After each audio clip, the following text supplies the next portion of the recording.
might think that getting into the IT field is impossible without a computer science degree, but Tech Coach Ralph is here to prove you wrong. Get ready for some jaw-dropping revelations on how to break into this lucrative industry. Listen up, tech enthusiasts!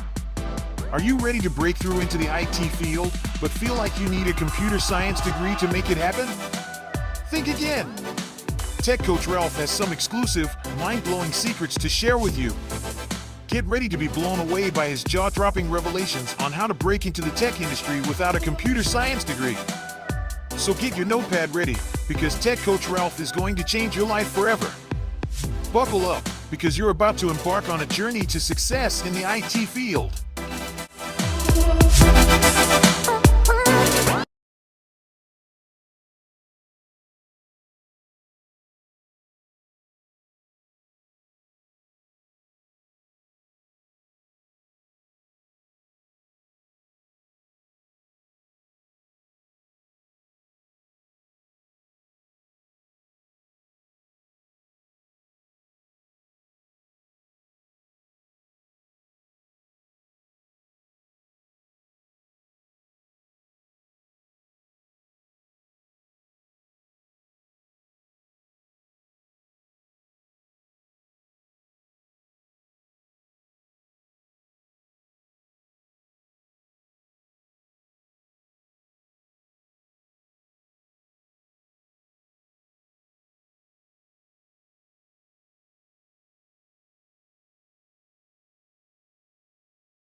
And we are back at it again, live and in person, for a continuation of our software explorations through the M3U8 Parser.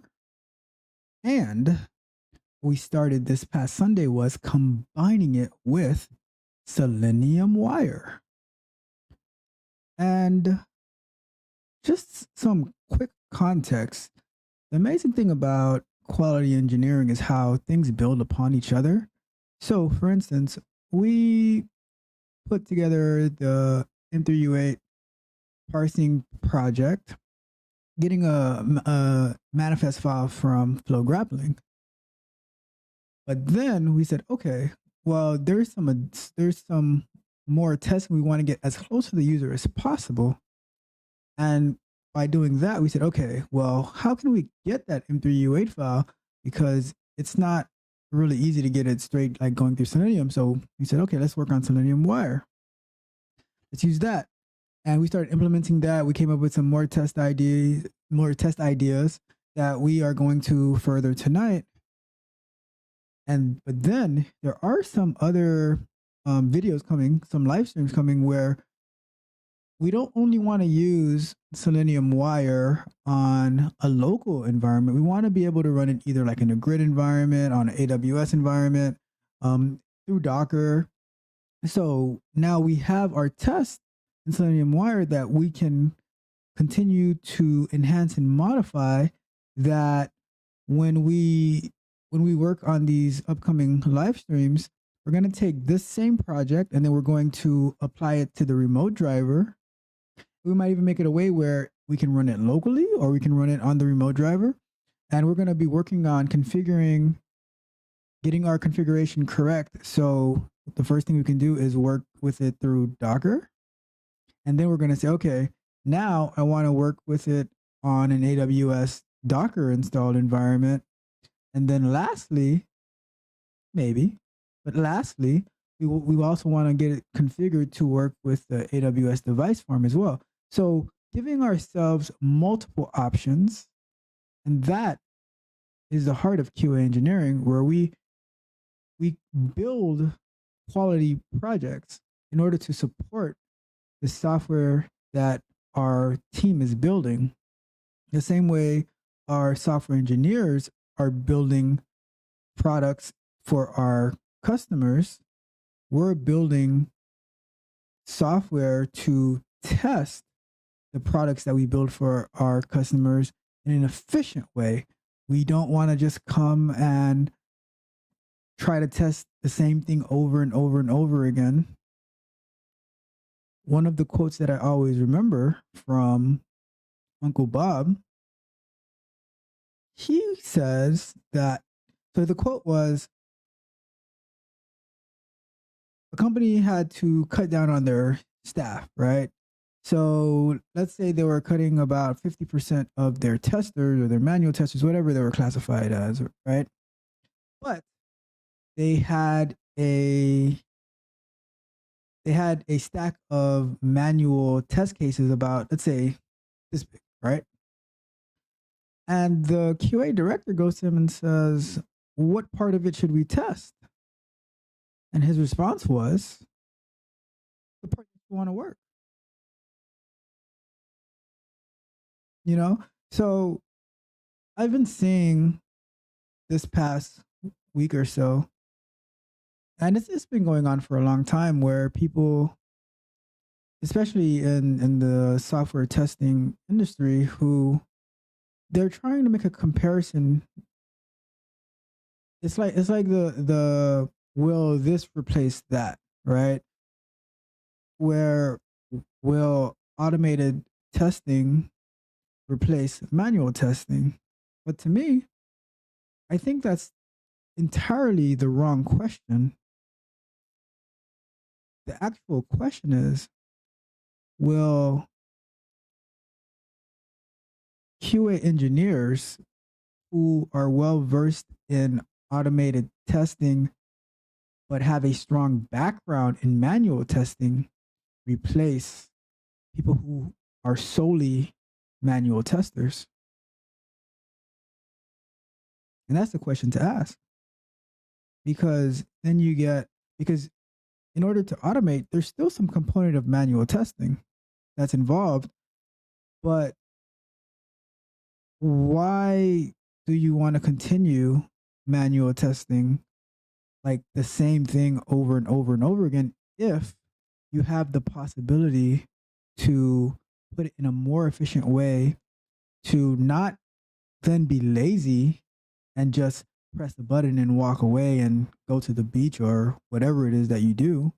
No, you create these processes, one, to ensure accuracy of what a human element cannot always do, and then two, to free you up to be able to look for more opportunities to add efficiency and to add more automation, and then also for you to continue learning.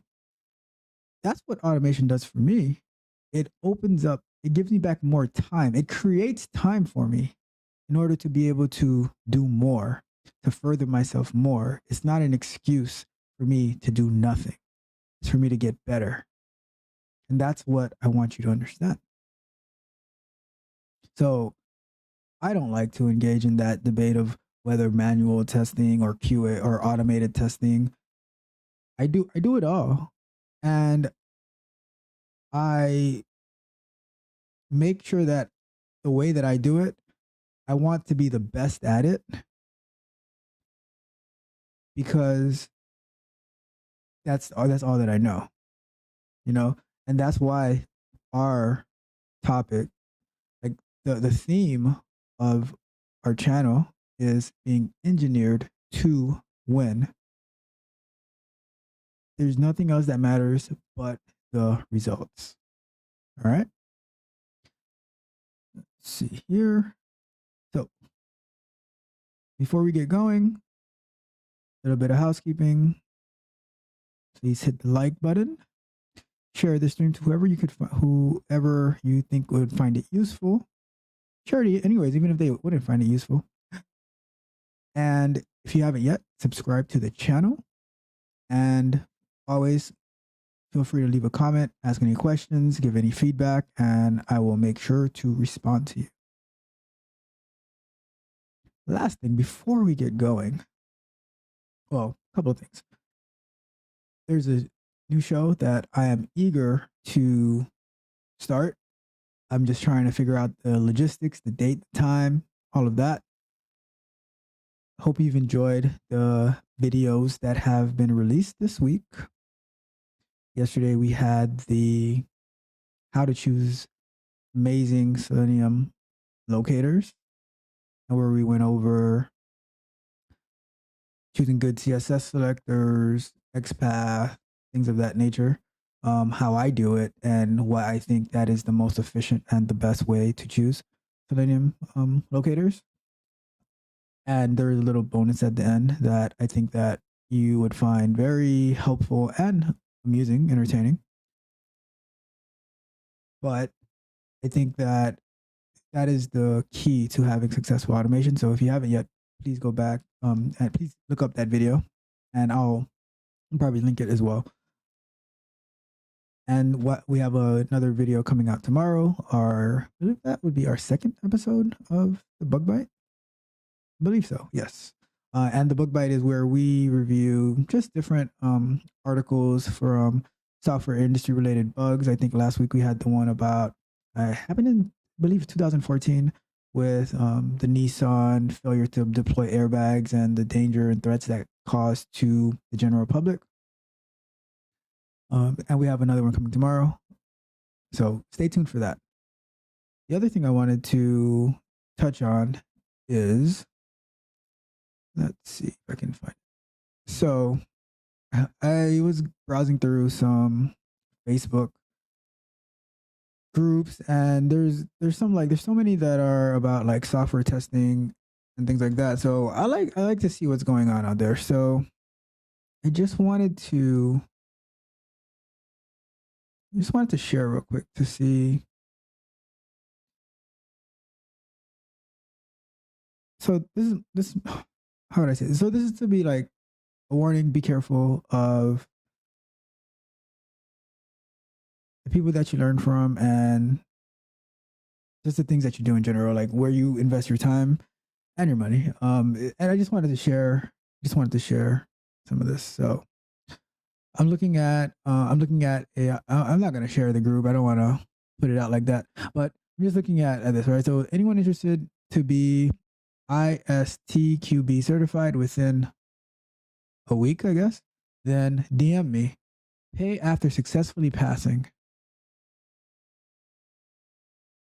Like that's very interesting to me, that this major QA certification, that they say that they're going to get you certified in a week, and then you pay them after you pass. Like how does that work? Like, and then anyone looking for ISTQB certification, payment after successfully passing, it's you gotta be careful out there about your resources, because it's the same thing. Like I see these kind of posts, and they say, "Oh, 100% guaranteed job placement." If you don't work for a particular company, how can you guarantee job placement? That makes no sense. I could, like, here with the work that I do, like with technical coaching and things like that, I will never say that I can guarantee you a job. I can guarantee you that I will help you be in the best position to get a job with a great resume, great interview preparation, great, like, advancing your technical skills so you can be ahead of the crowd. But to guarantee you that you'll get a job, if I'm not the person who makes the final decision on whether you get hired or not, and I can override people who might not want to hire you, there is no possible way that I can guarantee you 100% job placement. So just be careful about the resources that you use, and definitely to be careful about like where you learn, because a lot of the same people who make these type of posts, when I go through when I review like the way that they teach, it's very, which I've spoken before, like a lot of times it's very singular minded, where there's not much creative thinking, and also in the way that they prepare you for interviews is not very dynamic and not very creative in your way to expand. So the number one thing that I believe when it comes to showing off your skills and landing job positions is that dynamic personality to show that you're a creative thinker and how you will bring value to the job that you're applying for. So just want to get that out of the way. And with that being said, I would love to get started on our project. So let's get it going. Closing this down. All right, so going to share my screen, and we are going to do what we did last week, where we reviewed, because I have my notes in the code to see where we left off.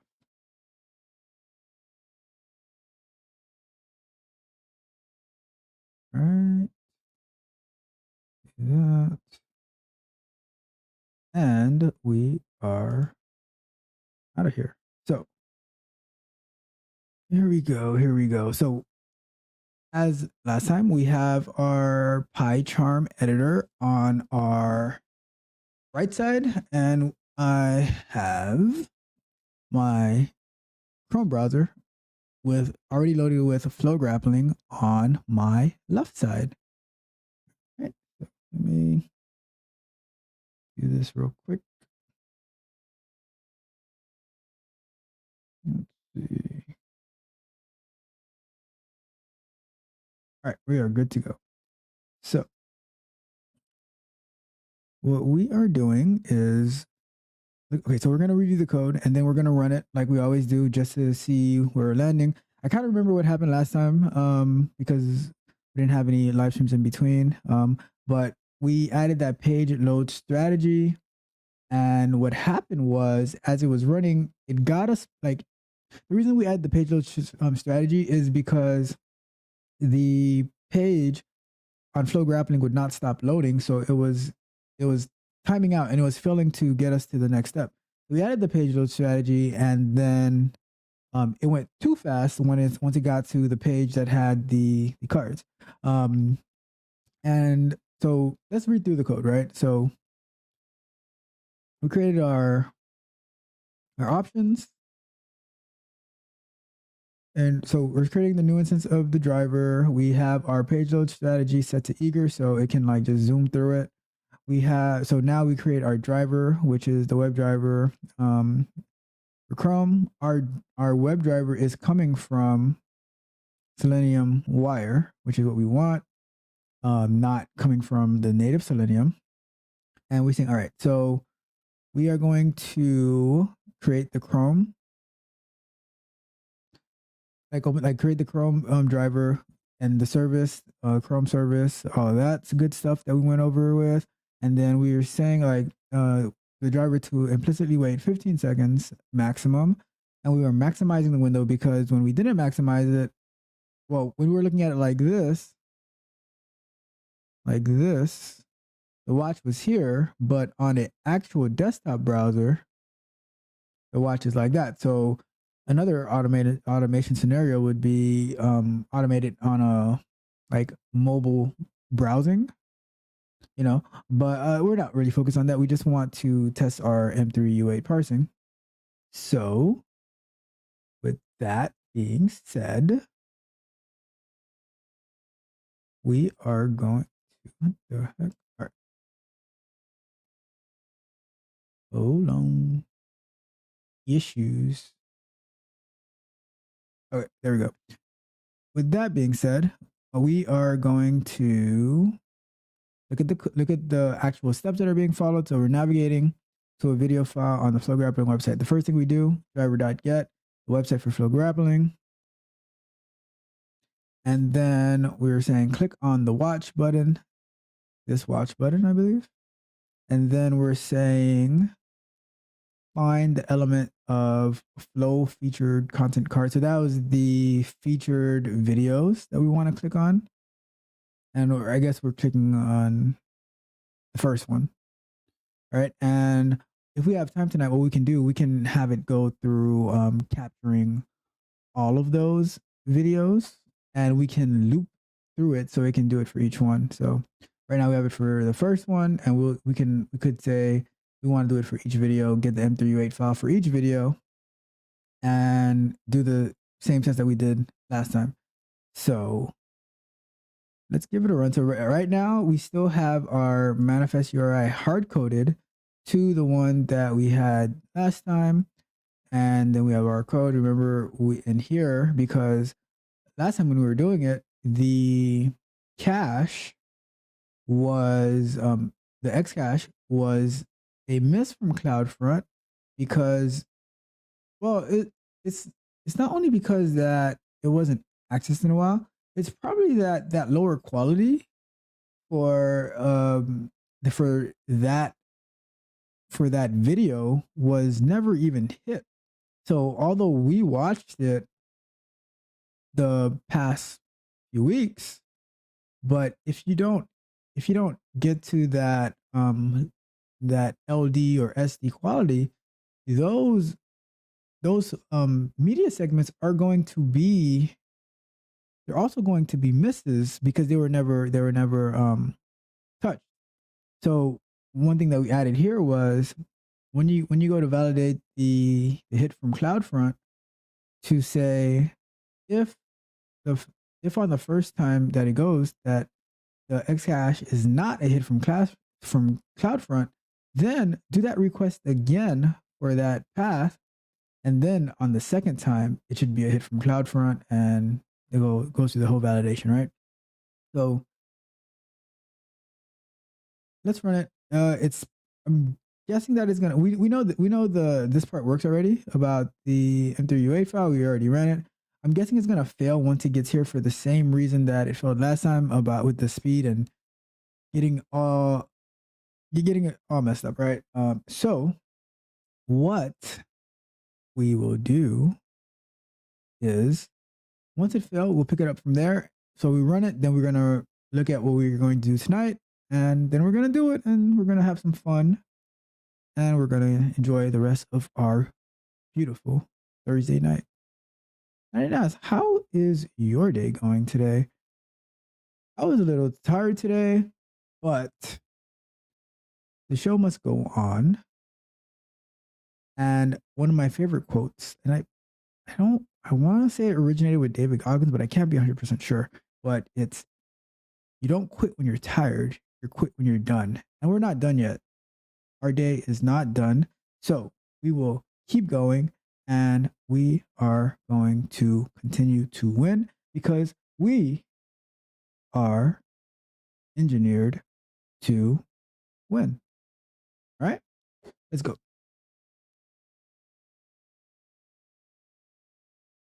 All right, so let's give it a run and see what happens, like we like to do.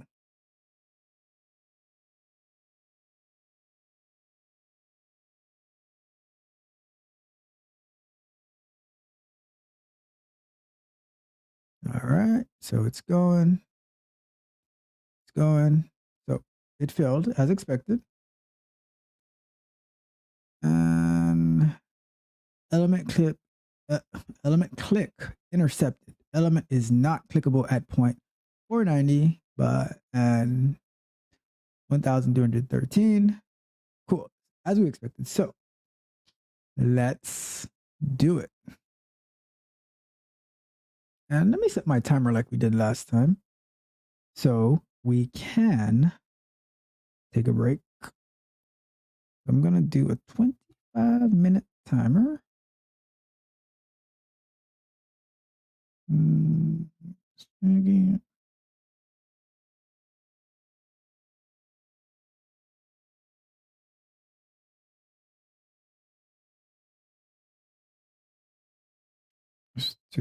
Actually, I'm gonna do a 20-minute. Let me do a 20-minute timer. We're gonna say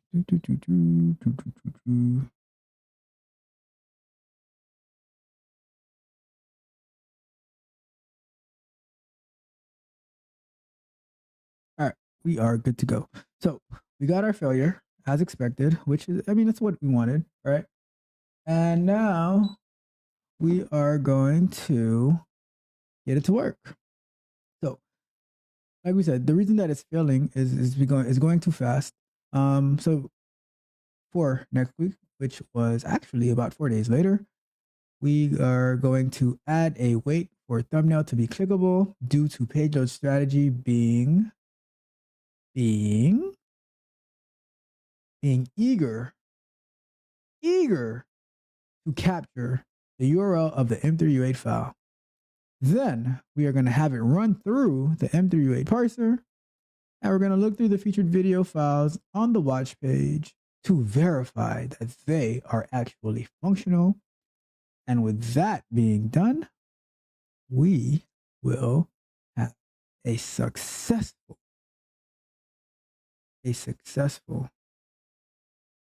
M3U8 test, which gets even closer to a real user experience. I know that the user does not actually get that M3U8 file and then they hit the media segments, but our expectation is when the user is viewing the page and they're viewing the video, that's how it actually works, because by getting a successful response for that media segment, that is telling us that the browser, if the video player that is being used is working as expected, but that our video file is actually loading correctly without any errors, and that it's the right file type, it's properly cached. So that's how we can get closer to testing supremacy. All right. So without further ado, we march on. All right. So we need a weight. How do we do a weight? So let's find out. So what we want is, so this one works. Clicking on watch works. And click, so here's where we have the problem. So what we can do is we Google it, because I could write it up in Java, but in Python, I am not 100% sure of how the code looks. So we search for Python, and this is why I like doing these live streams too, so you can see how I Google things, because I Google things all the time. Every single day, every single hour of the day, I'm Googling. I don't memorize this stuff because it's not necessary. It's not necessary to memorize it because the resources there are at your fingertip, literally at your fingertip. And if you're a fast typer, you get them even faster than that, right? So Python, Selenium, wait for element to be clickable. And I type it just like that. And then your second best friend, Stack Overflow. Well, this one's saying it's not working. This one, Selenium will wait 10 seconds for element to be matching. I read the headlines first before I just choose something. But I'll go with the first one because usually I have a solution anyway. So let's accept these cookies. All right, let's use this one. So yeah, I've seen this one before. So we are going to better.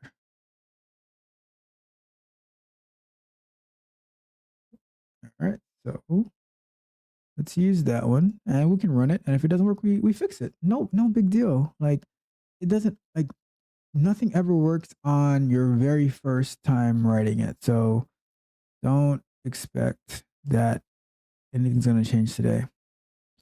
So we need to, from webdriver.support.ui, we need to install that one. Let me organize these a little bit. I'm going to take these two. I'm going to put them here. Here. So now I got, I don't know, maybe it's my bit of OCD, but I like to have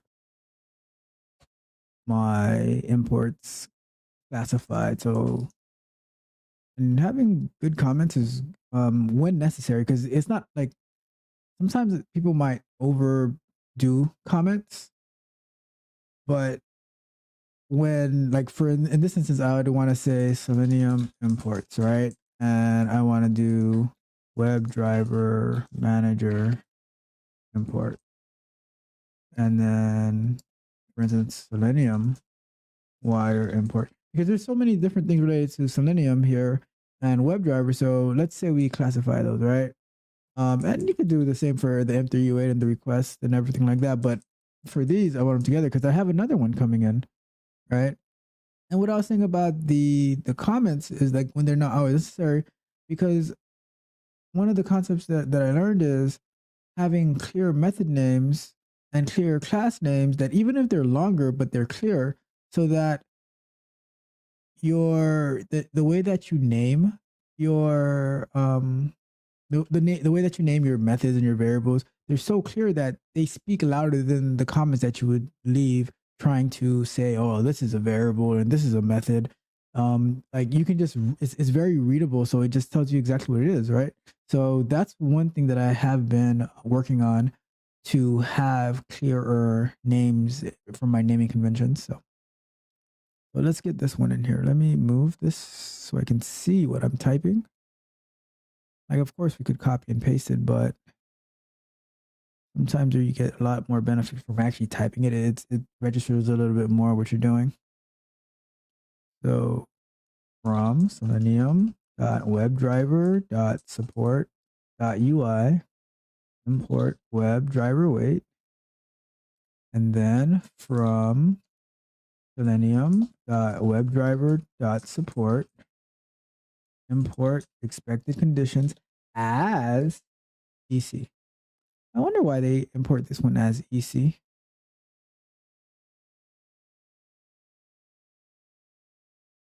Okay, so I wonder why they imported it as EC, but not a big deal.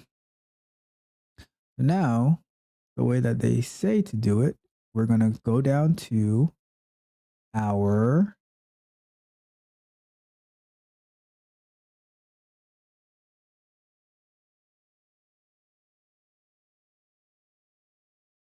final limit here. We're going to say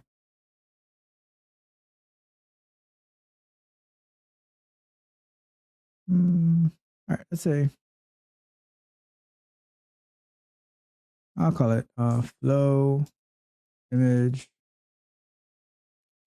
Let's say flow featured, or no, call it featured video thumbnail. Right, and we're going to say that is equal to WebDriver wait, and the driver, and then we're going to say wait. Now we'll go with 20, no biggie. And then until, open that up, and we say the expected conditions, and then element to be clickable, and then by CSS selector,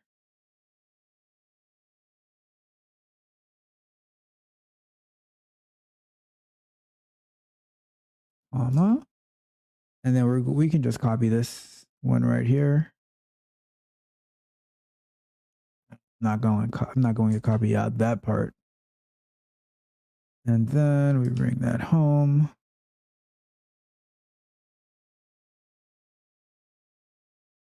And I think it's it for that part. So then here we can just say, instead of typing the whole thing back out again, we can say featured video thumbnail dot click. Thought I'd get some help on that, but no. One thing about Python that I'm not too sure about, I don't always get my assist on the code complete. But it is what it is. All right, let's see what happens. Let's give it a run. Test out our work and the concept of run often, run repeatable tests, all that good stuff. And then refactor when so get it to fail, get it to pass, refactor, and run it again to get it to make sure it continues to pass. So, and we will get more into that as we continue on our software explorations on proper practices. So let's see. All right, it's still failing. So that eager.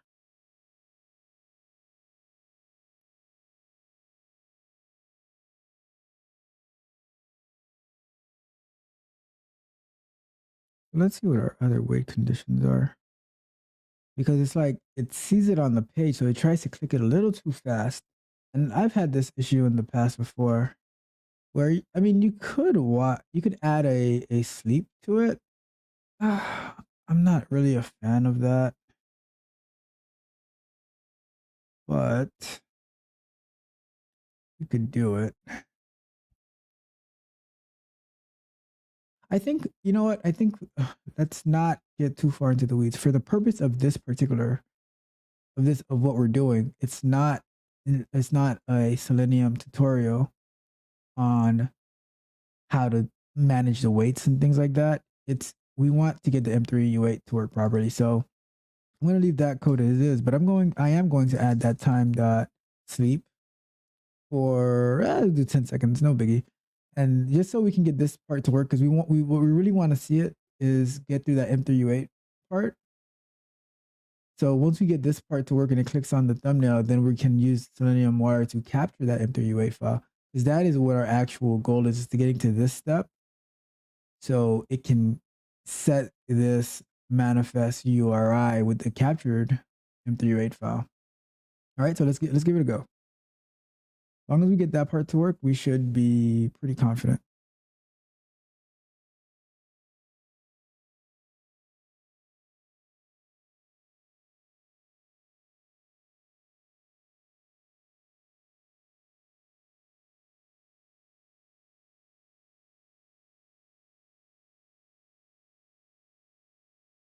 Okay.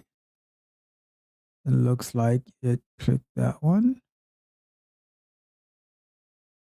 which is exactly what we wanted to happen. Okay.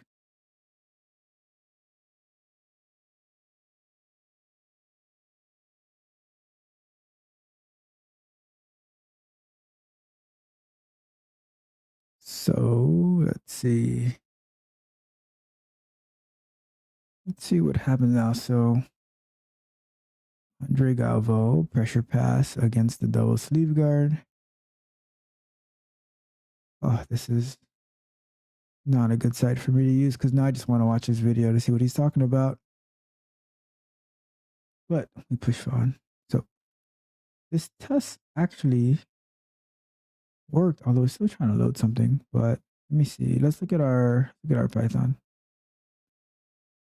Okay, so it actually all right. So we're good. It went through that step. It's going through our old manifest file, which we don't need to do that. Let's go back to the flow grappling site. Click on watch. Now let's see how we get the video to play.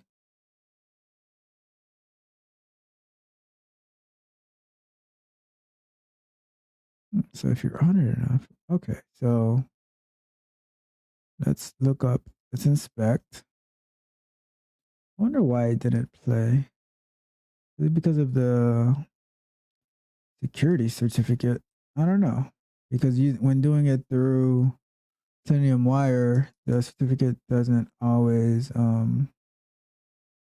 it's like you're bypassing the SSL, because it's a proxy. So anyways, let's look at the code. And in particular, we want to go to the network tab. So here we say network. And in this search here, let me see, is it too late? M3. And you can see, you see how these segment files are going here? That is the video playback that's happening here. But let's look for M3U8.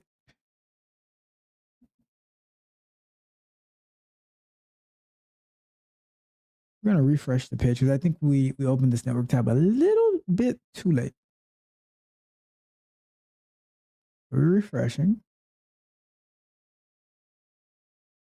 There we go, playlist.m3u8.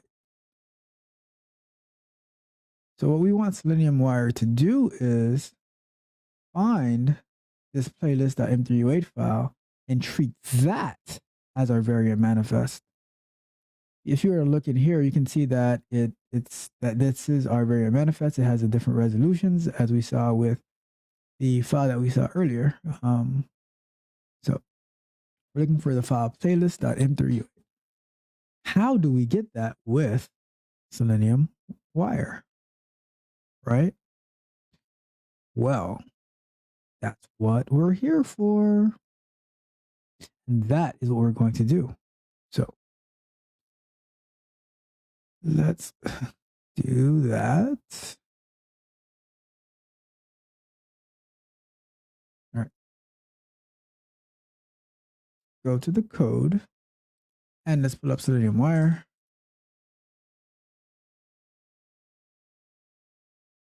Yeah, I'll go to it this way.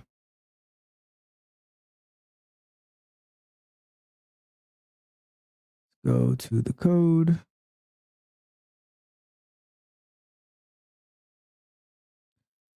And so let's do this. We are going to, what's the best way to do it? No, I'm not gonna do it that way. All right, so let's do this. Let's just print out the request, right? For requests and driver requests. And then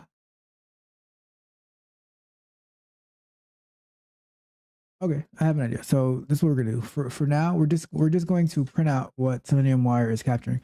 So through Selenium-wire, we get this request part, and then it will capture like the requests that is being made, and then also the response. So we're going to print out the request URL, the response status code, and the content type.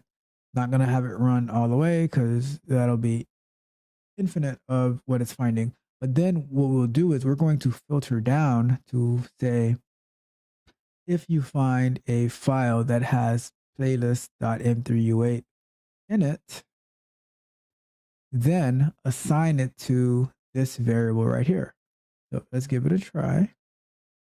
So we're running it just so we can see what's going to print out. That is very important as well.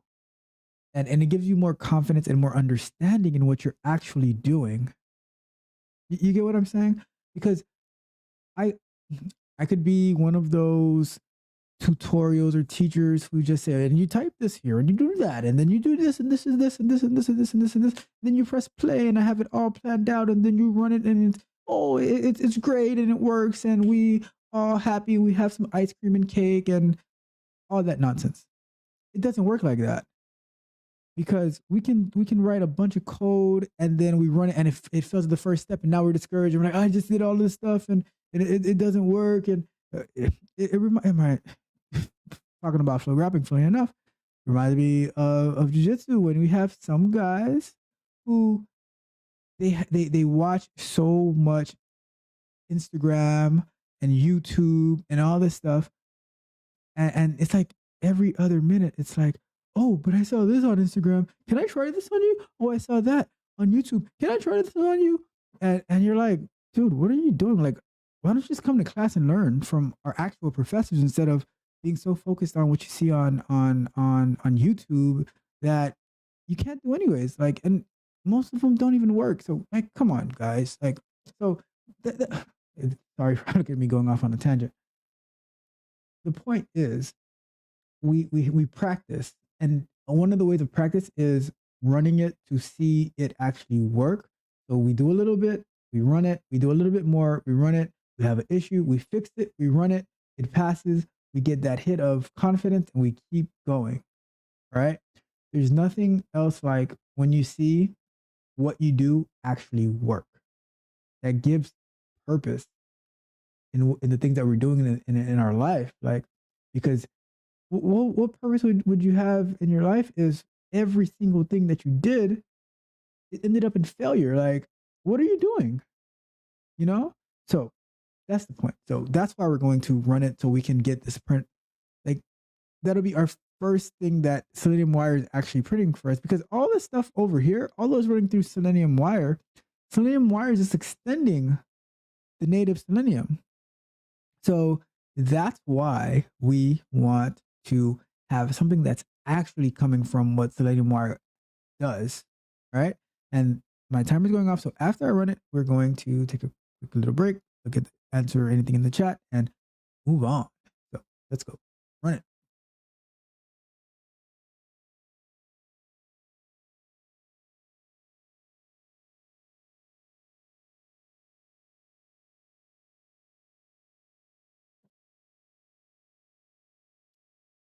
So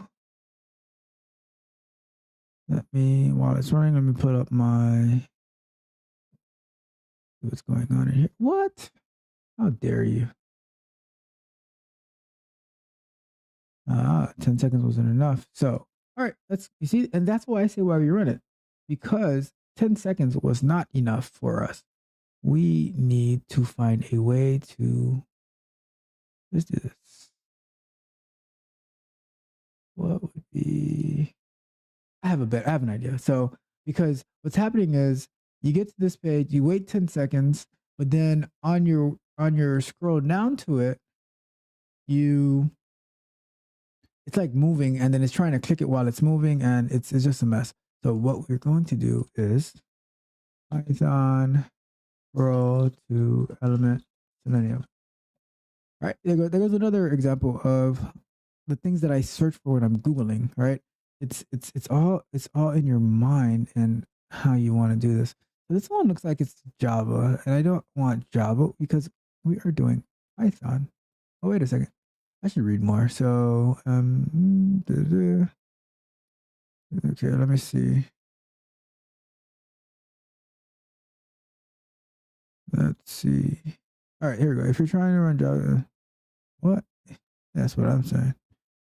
You're trying to run Java code with Python. In Python, are they reflected in action chains? Right, this is what we want. From, make this a little bigger. All right, so we want, back to our top. Oops, going the wrong way. I'm into my mouse. All right, so we want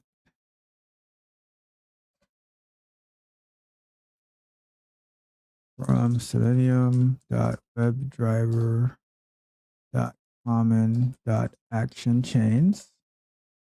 Import action chains. Why is, see, I always wondered, why do they do, all right, so let me fix that. Because I don't know why they would put it in capital.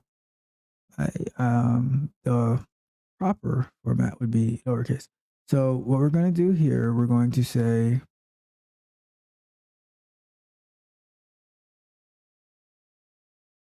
let's do, we already have our element. Let's do action equals action chain driver. So we're saying the driver to be applied to the action chain. And we're going to do action dot move to element. Then we're going to say featured video thumbnail. And then once it moves to it, I'm actually going to add an extra sleep. I don't even think we need this sleep anymore, to be honest with you. I'm going to remove it for now, but I'll add it back if turns out we do need it. And I'm going to change that to like 3 seconds, right? So it's going to say move to the element. So it's going to like scroll to it, I suppose. We can also do the scroll interview. So let's try this one work first, right? Because this is like straight through Selenium. If that doesn't work, then we can do the JavaScript method of scrolling to view, right? Yeah, so let's do that. And let's see what happens. We're going to give it 3 seconds, and then we're going to actually click on that thumbnail.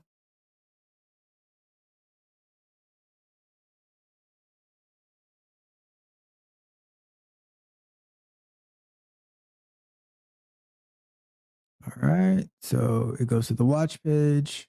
It's going to scroll, or it should scroll. That's our hope, that it scrolls to the featured. All right, what is not working? There's something that is not, but we'll review that in a bit. So let's take a quick break, look at the chat, get a drink of water, all the way over here.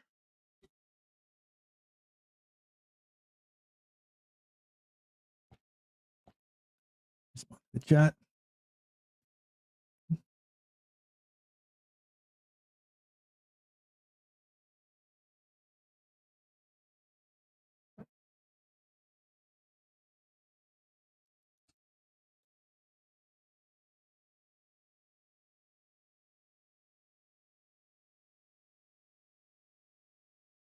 Thank you, Beatrice.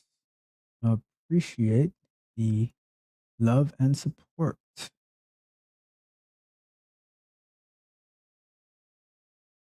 And looks good to me. So let's keep going. We got our drink of water. We responded to the comments in the chat. And we move on. We pioneer on. So what I'm going to do, let me open this. Let me go back to this page. So when you scroll, is there something blocking this? I don't see anything blocking it.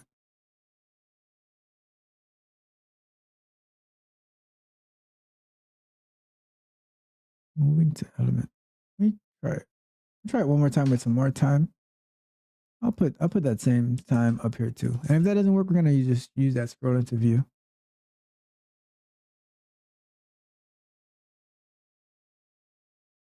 There's always little things along the way that slow you down when trying to get this stuff to work.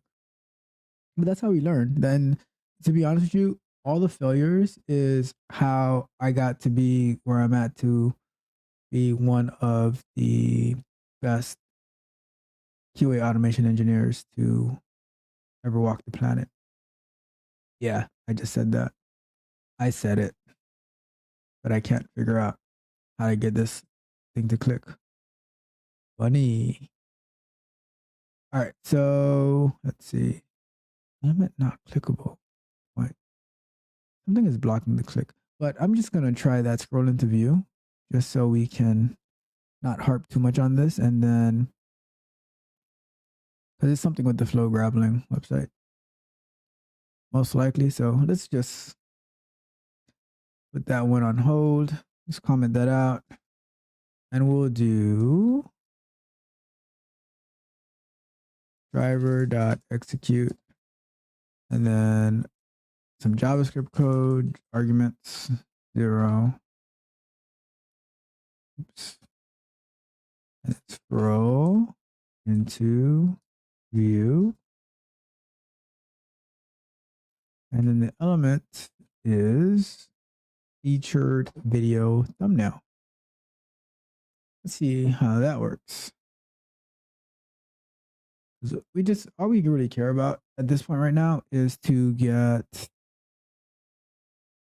all I really care about at this point is to get to that playlist.m3u8 file. We're not really concerned about the, I think I see what the issue is. Wait, what key error arguments? There. I have a typo in here. Arguments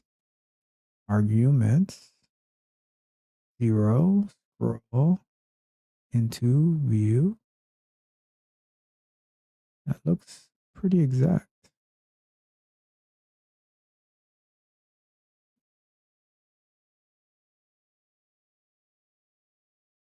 No, that's pretty exact.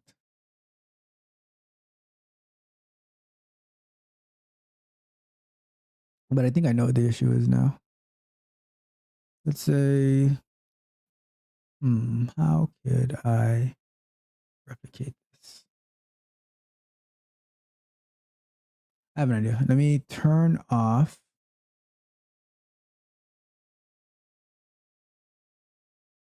I don't think I have it on actually. I don't have it on. So yeah, Python automatically closes the browser. I need to replicate this. So what I can do is open up Firefox. See this is the part that I'm referring to about being creative in your approach. You have a problem that you need to fix, and you're getting like, because what we could do is like, I can't do it because it's not clicking on the video that I want. So that's it. No, it doesn't work that way.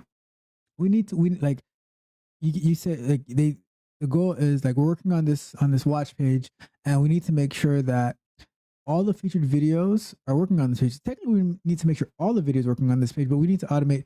Let's say this particular test case is that each featured video is actually playing back successfully when we go to the watch page, right? Like the links to them. So we can't just say, oh well, when I try to click on it, the link is being intercepted by something. Nope, it doesn't work that way. We need to figure it out. So flowgrappling.com. And I'm going to move this over here. So using Firefox for a second. And I'm going to go to watch. And I'm pretty sure because I already probably accepted the cookies on this Chrome browser. That's why it was causing that issue. So when I go to scroll down over here, something is blocking it. But let's see what's blocking it. If I go here, I thought it was the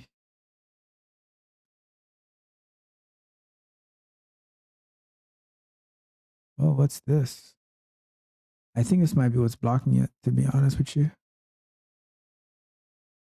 I know in Java it tells you what's actually blocking it, but here it doesn't seem to be telling you what's actually blocking it. Let me run it one more time. We don't need this code because what we're doing is actually working as expected, but I think this part right here is what's blocking it. And if that's the case, we can fix that. No biggie. So we are gonna run it one more time. I just want to see what we're actually getting. I thought it was going to be that cookie thing, but I think it's actually that I'm pretty sure it's the I guess it's like an arrow to decide what side you want to go to. So like to scroll left and right. Yeah, it doesn't tell you what exactly it is clicking on, but I have a pretty good now like looking see and this is what I mean. Like as we investigate, we find out more. So there's something here. So you see how I can't click on it, and it's probably like I think the Chrome driver clicks on that element right here, but we need to be able to click over here. So how about we do this? How about we do this? Let's say, and I never started the timer. Let's start the timer. Yeah, we'll start 20 minutes now, no biggie. So let's say we get here, and what we need to do is,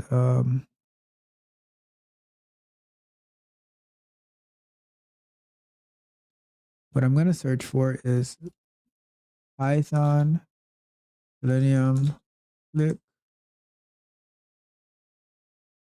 on position of element, not position. Oh, I know what it is. Click on coordinates of element. Because that way we can say click in the right side of the element as opposed to right at the beginning of it where that click is being intercepted.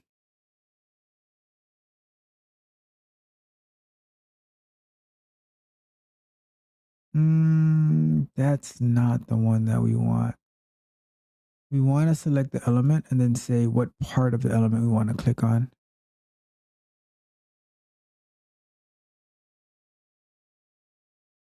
So,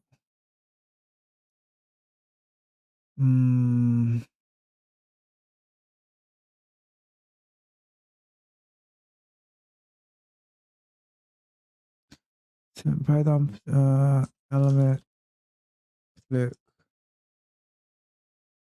So we know that it's not it's intercepted and not interactable. but we want to click on, okay, here we go. Selenium element, click on right side of element. Click at certain position. Okay, so let's look at this one, right? Using Python as a parser, click on some element in the DOM and specify the coordinates where you want to click it. The Java version has click at, which it actually does. Okay, yeah, so okay, that's what we're looking.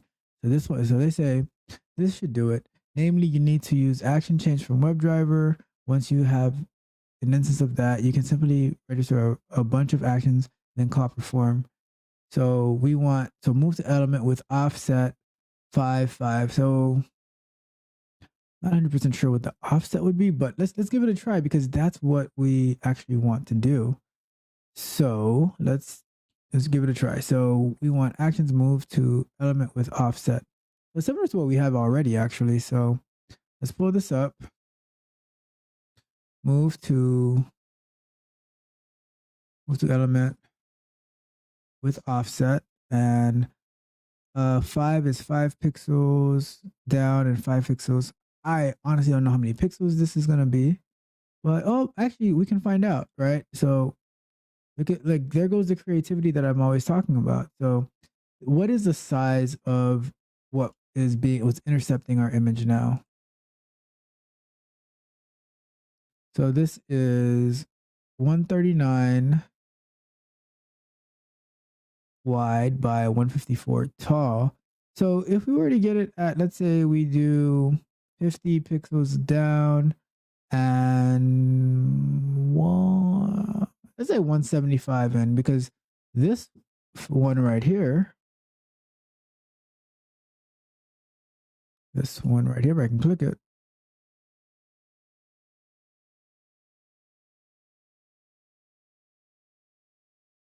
Let's see. This one right here is also 154 tall, but 273. So what we can end up doing is say, okay, we'll go like 273. Let's go with 200, right? So in our code, we're gonna, all right, that's not where we want to go. In our code, we're going to say with the offset of, I'm going to assume without reading the documentation that the first one is the X and the second one is the Y. So we're going to say 200 and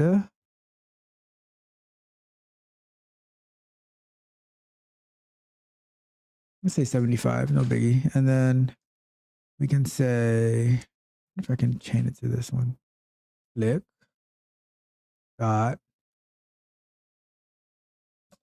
perform. So then we shouldn't even need this over here anymore. Comment that out. So move to, I think I'm missing something. I am missing something because I didn't say the element. I'm not, okay, so I got to specify the element first. Okay. So the element is this one. And then the position of within the element, we're saying 200 pixels to the right and 75 pixels down, and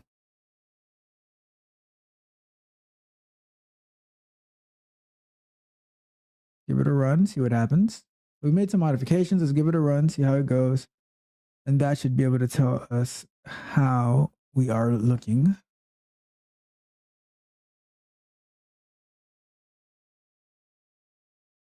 And getting through the UI, that's always what gives the most issues, because so many different, all right, so this is out of target. So do this. All right, let's just reduce it, whatever. Let's reduce it. We can just keep running it until we find what we're looking for. It's not the best way, but once you get a good idea of how to get past that one particular that what's blocking it, then we can actually be able to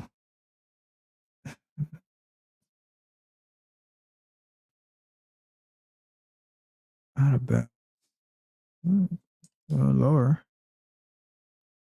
How we figure it out.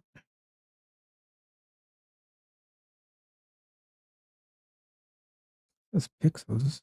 That would be very strange.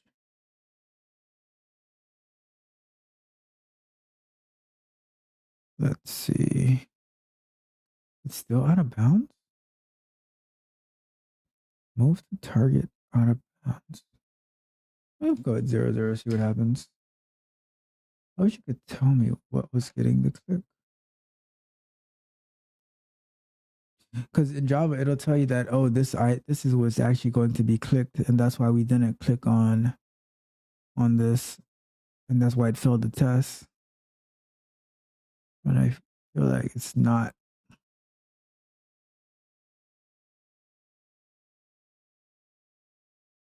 Let me see.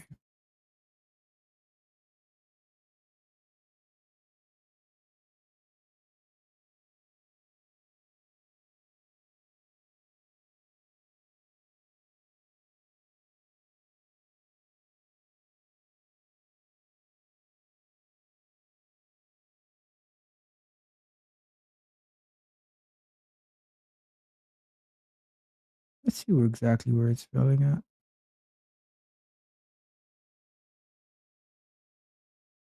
So here, okay, yeah, well, we know that. And it's saying that it can't move to that element because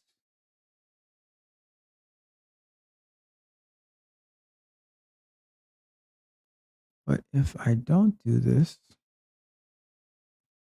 then this is going to happen. Let me try to, let's go back to our Firefox. Because if I can at least, I wish I can get the, let's try.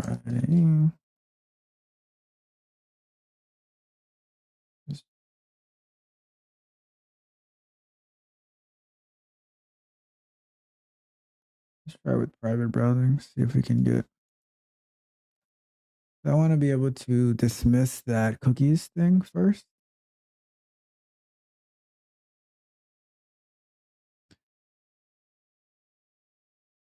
But if that's blocking it, then that'll cause its own issues. So let's take this right here and use some CSS selecting.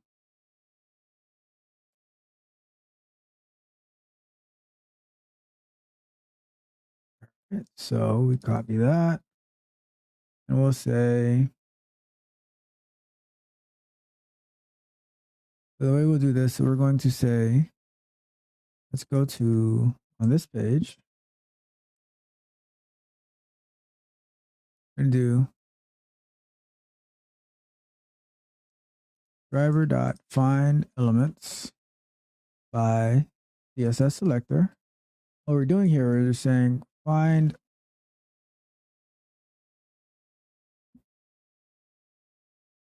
and we're gonna, so what we're saying is find the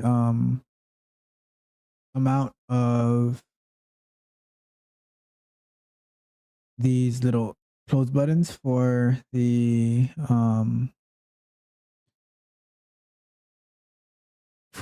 cookies thing. And so we can say, I believe we're gonna do cookie close cookie dialog, right? And say length. Well, I am doing it on the wrong one, so there we go. So we want to do on that one. We want to do the length of it. And if the length, so we say if it's greater than 0, then we're going to click on closing it. And if it is 0, then we don't do anything. So we won't even need a statement for that. So if close.cookie dialog is greater than 0, then we want to say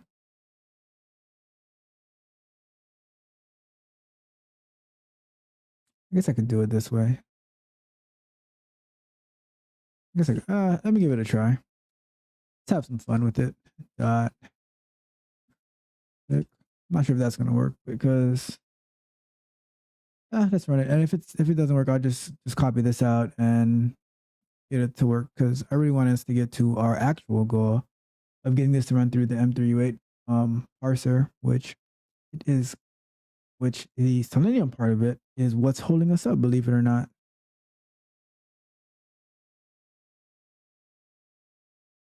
Nope, because it's an integer.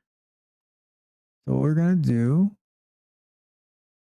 sure, let's do this. We are going to say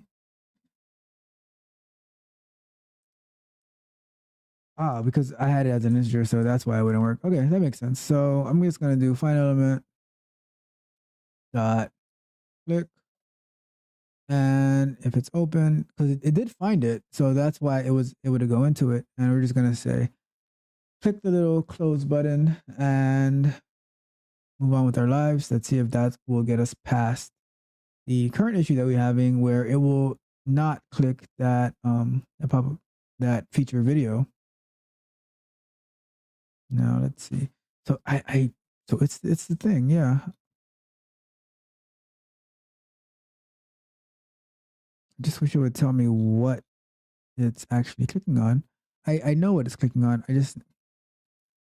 Sometimes you just have to figure out how to get your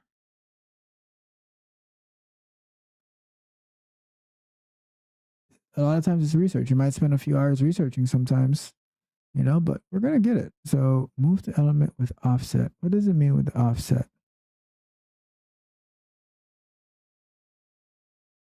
So let's do this. Actually, I have a better idea. Let's to get it to work, right? Because that's the current goal. It's not about the Selenium part. It's getting it to work. It's where it goes through the M3U8 process. Let's do it where it can find the second video, because we know that one's not going to have that thing blocking it. Or at least we know that's what's the case. And then we can say then we can figure out the first one, but the main goal is getting it through the M3U8 process. And sometimes like you get distracted because you really want it to work the way that you want it to work. But what I preach is let's accomplish our goal first, and then we can go back and make things better. All right. So let's do that. What I'm going to do, let's comment this out for now. And I'm going to say, I'm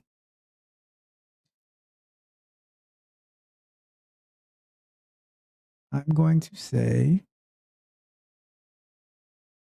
featured video thumbnail list equals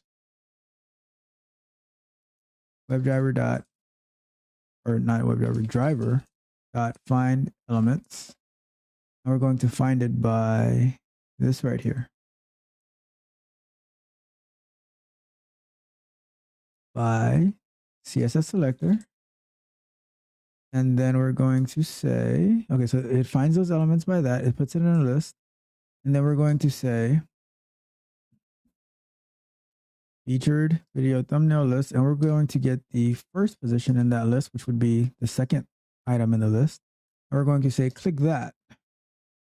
And that should work, because if my assumptions are correct that this little part right here is blocking that first one from being clicked, then this one should be able to be clicked, because nothing should be blocking this one.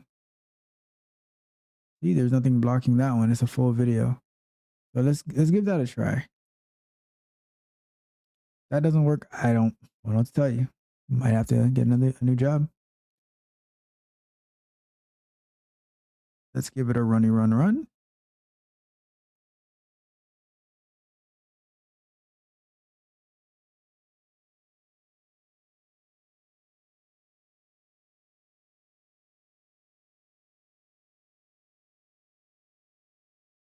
Scroll down. Look at that. Would you look at that? So it is that it was that that first one has that little thing blocking it, which we can get this to work, because we're gonna continue to work on this project anyways, as we expand our Selenium wire. And so I would say that let's take this one, right? Knowing that we were able to click on it. And now we can stop this because it should have gotten our, oh, look at this. Give it a stop. Let's see what it's finding in here. The M3U8 was giving us okay, so the M3U8 is capturing some stuff. Perfect. Just what we wanted to see. Look at, so the M3U8 is capturing this stuff. These requests.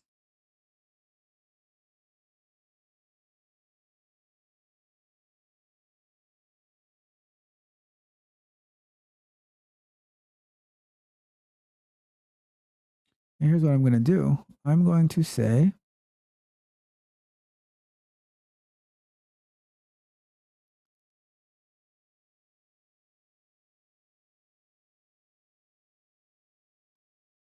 all I really want is the M3U8, right? So what we're going to do, using Selenium wire, let's define the scope. Because if all we really want is the M3U8 file and like the playlist file, then everything else is going to be done by the M3U8 parser. What we can do is look for where they talk about scopes in here. So what the scope is, which, you know what, let me just read it directly from what, how they describe it. Let's see, scope. Okay. Let me zoom in a bit. Sure you can see it all right. So it says, limiting request capture. Selenium-wire works by redirecting browser traffic through an internal proxy server. It spins up in the background. As requests flow through the proxy, they are intercepted and captured. Capturing requests can slow things down a little, but there are a few things you can do to restrict what gets captured. Driver scopes. This accepts a list of regular expressions that will match the URL to be captured. It should be set on the driver before making any requests. When empty, the default all URLs are going to be captured. So what we're going to do, we're going to copy this right here, right? And we're just going to add that playlist.m3u8 file that we identified. We're going to take this and we're going to put it before the driver even gets created. So all the way up here, right? Or it says, I think it's before, actually, no, it has to be under here because the driver has to be created, but before the site is actually accessed. And if we look in here at our network tab, so this playlist file, I'm going to just copy that file address, and then I'm going to paste it in here. And we are going to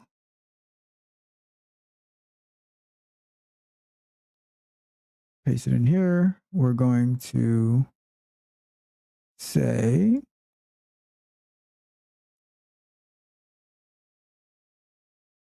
so this file can be dynamic, but what we want to say is like that, according to here. So we need that dot in front of it too. Oops. It should be like that, right? So now when we run it, the only file that should be captured inside of Selenium wire requests and responses is the playlist.m3u8 file. So I'm running it, and then we take a quick break to see if there's anything we need to address. Give it a run.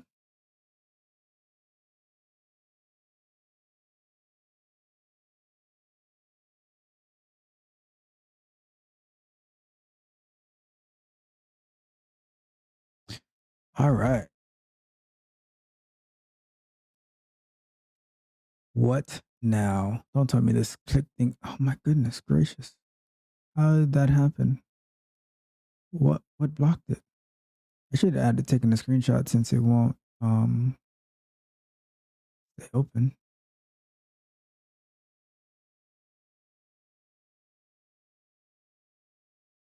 It's like that little bug that comes back. It's like a mosquito. There's no reason for it not to.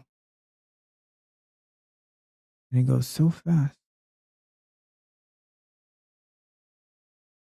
Okay, this time it got it. No. What are you clicking on? I wonder if you can from developer tools go to coordinate. If I can.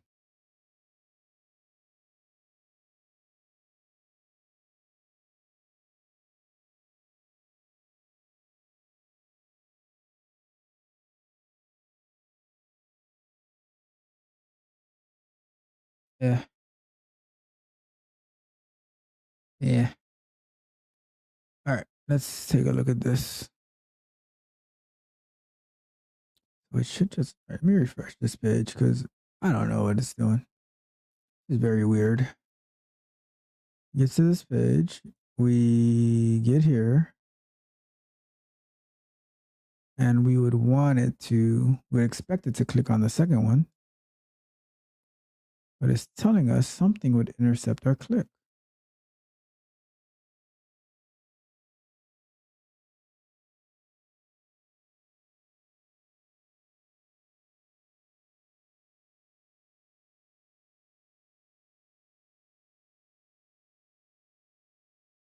Let's see.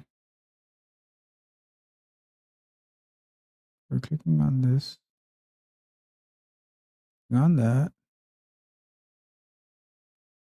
On that.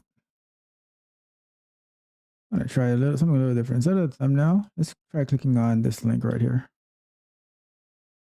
We were so close to getting the M3U8 file, and then this thing wants to act up on us.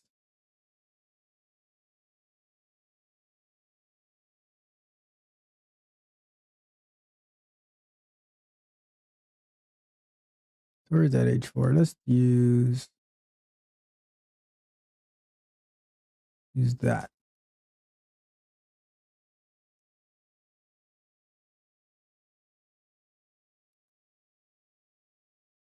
H4 dot featured content card title. Why aren't you taking it? Let's see.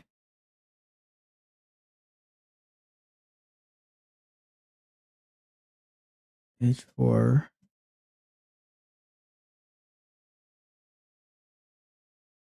H4.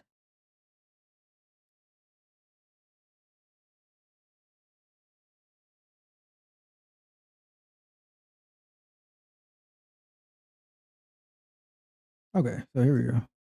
Let's try that one. Just so we can get around this dumb issue that we're facing here.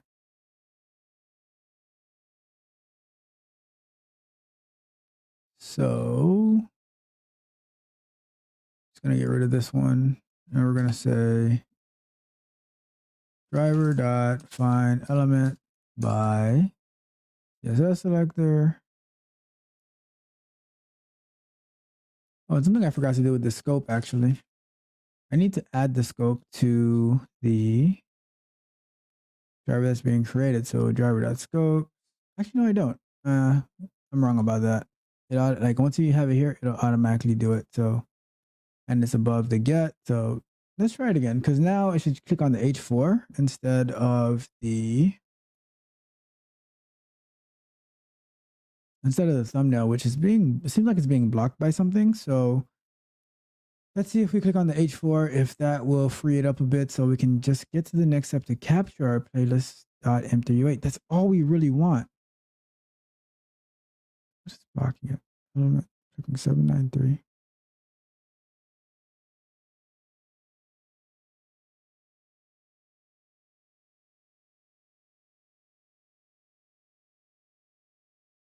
Very, very strange, I tell you.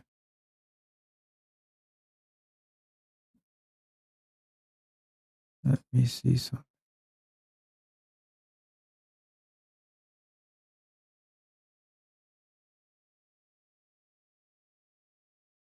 What is blocking it?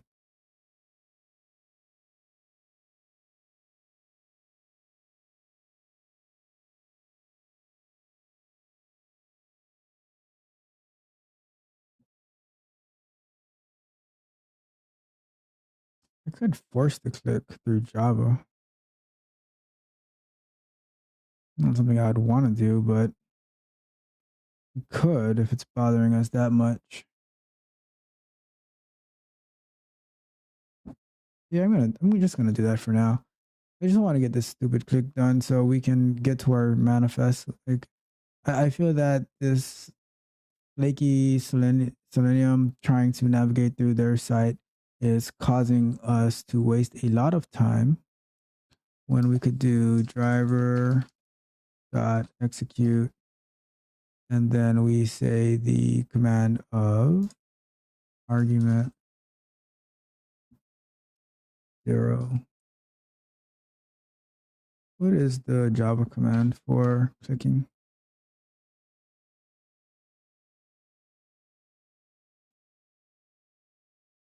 Let's say Python execute click JavaScript.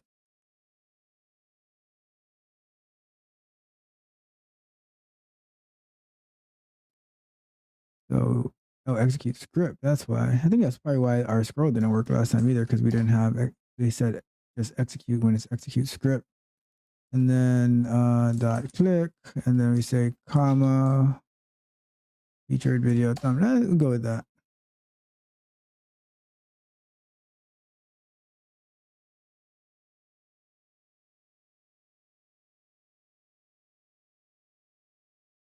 And that should, let me comment that one out because that one is not taking us to the next step.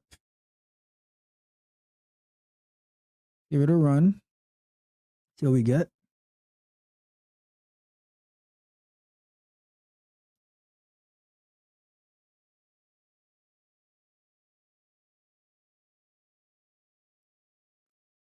All right, let's see. Just want to get to the next step like we've seen so we can capture that M3U8 file.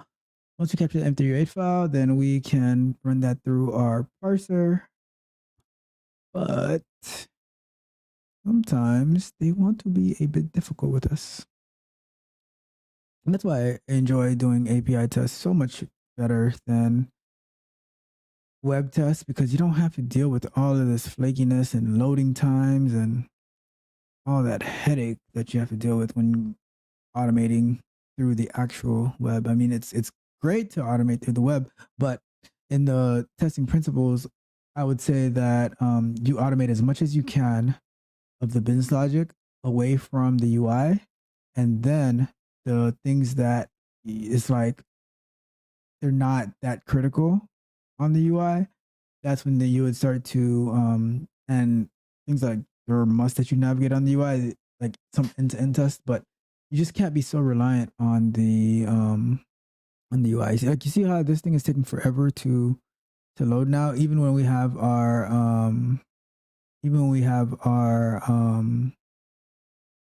eager on there. I like just hitting escape for it to stop.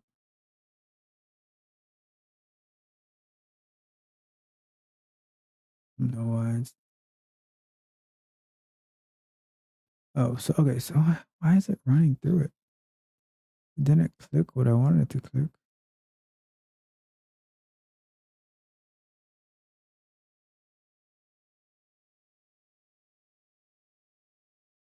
Didn't even get my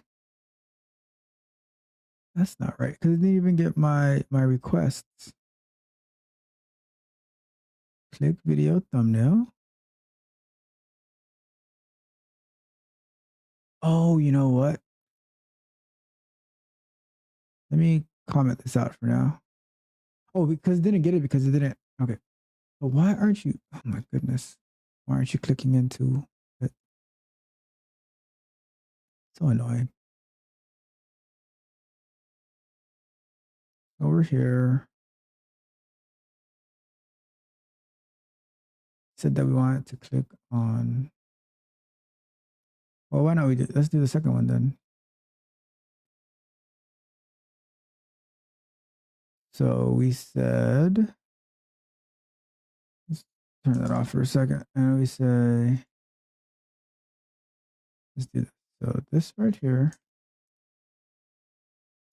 H4, find elements by, let's find the elements by the H4, right? And then we're going to say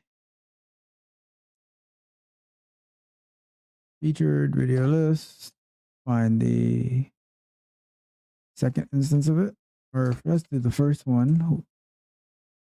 Dot click. So it should find the second instance of our H4 tags, and let's see what happens.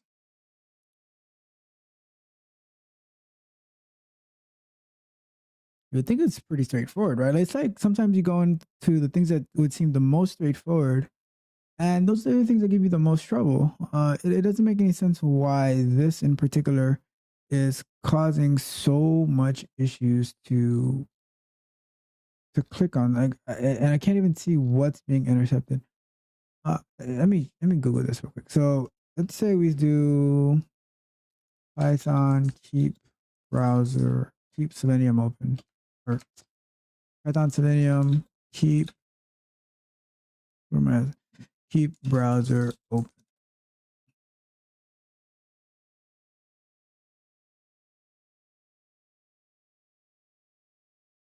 Okay, so let's do this. We already have our Chrome options in there, so I think it's going to be options add experimental. Before you pass the option to browser. Okay, yeah, we know that. We already have that part, so we just need to go up here, add it to our options, and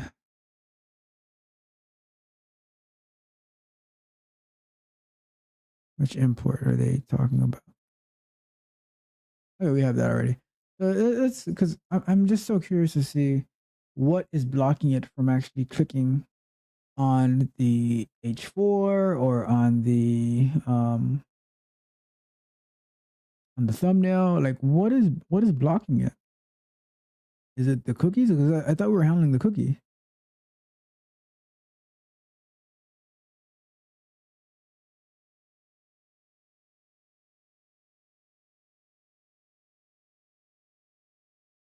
But now this should have been filled. Okay, so we got our browser to stay open.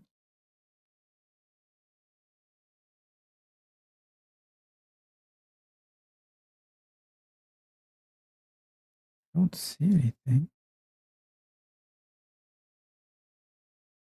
Let's see.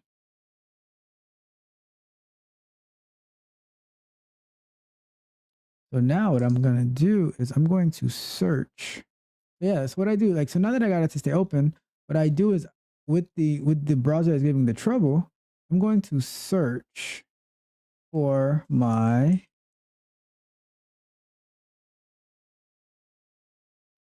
what's failing.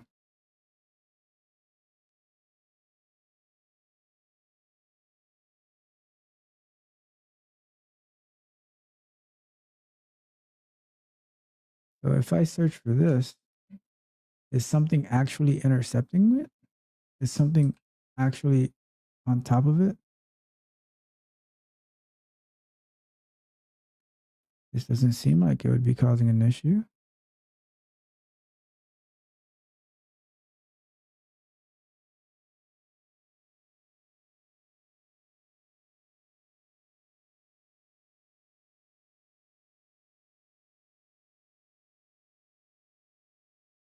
So what we can do is, all right, let's say Python row. This doesn't make any sense.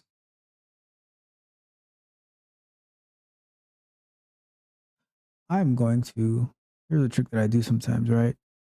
If I want to get this here, I'm going to say, let's scroll to this element, right? And what's this? So this would be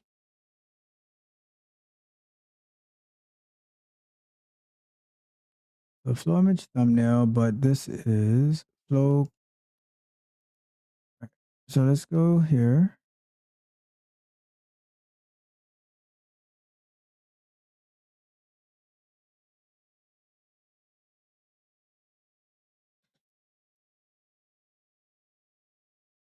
Let's scroll to this one, right? Because we have to like do different things to figure out what is causing our issue. Because even looking at it in the browser that said open, I don't see anything blocking it. So the only thing I can imagine is something with the scroll is happening. So I am going to say scroll to the other element instead.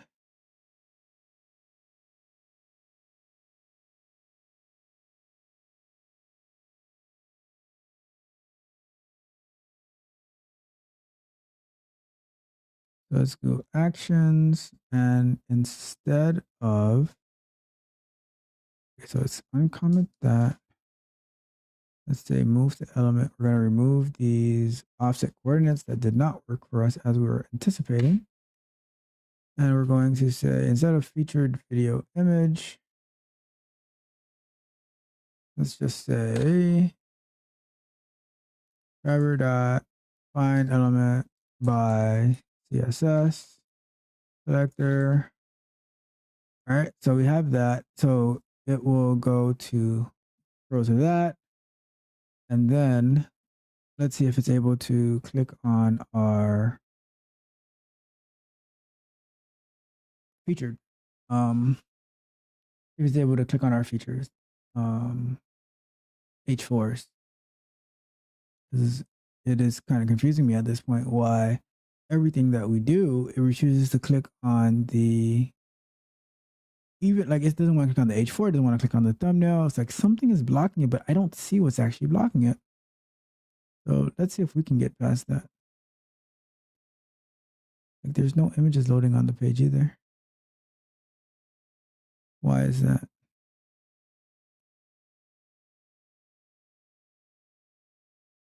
All right. Move target out of bounds. So I have a different error now.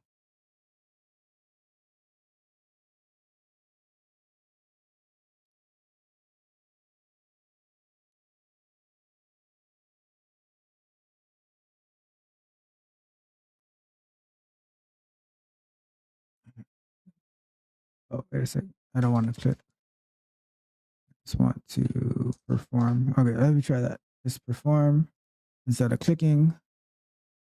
If we can move to that element and see, it actually did move to the element, but there might be something going on with the clicking. So I'm just baffled by, like, we're just like one step away from getting to our M3U8 file. We know the name of it. We have everything set up, but all right. It looks like, okay, some progress.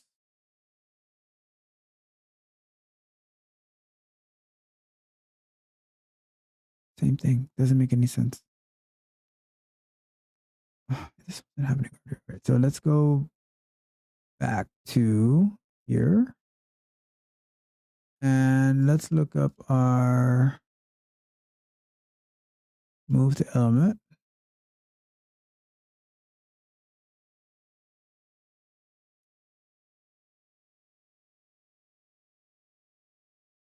Or let's see.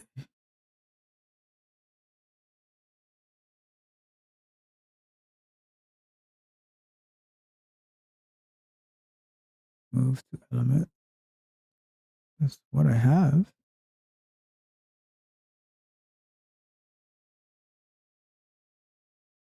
Compare the code.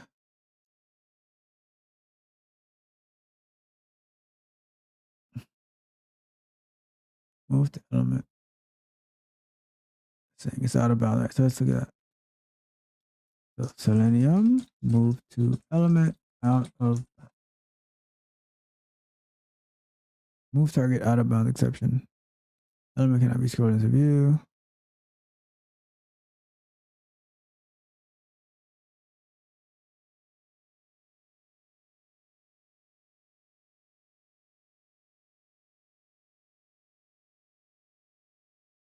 Let's see, Python.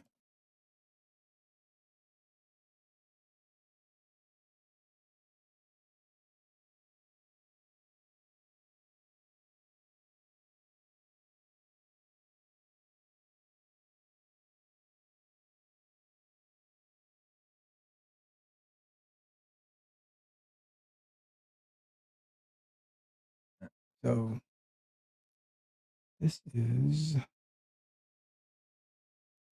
not working as we anticipated because some idiotic thing on their website is blocking you from clicking on it.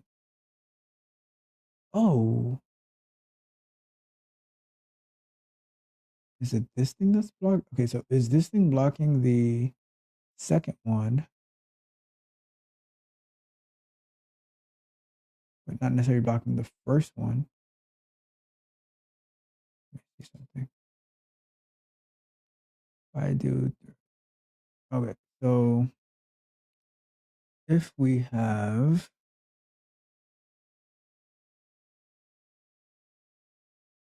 it like that, and we do, let me look at my code because I wonder if I'm trying to click on the second one for this case, but where the first clicking on the first one might be the best one because maybe that arrow thing is blocking it when I'm trying to click on the thumbnail. I don't know. I'm kind of baffled by this right now because they make it so complicated to actually click on an element on the page. Maybe I should just click on some different video file because I can't even tell what's actually intercepting the clip. Let's say that's one of the things I like about the Java Selenium is it would tell you what element would actually receive the click.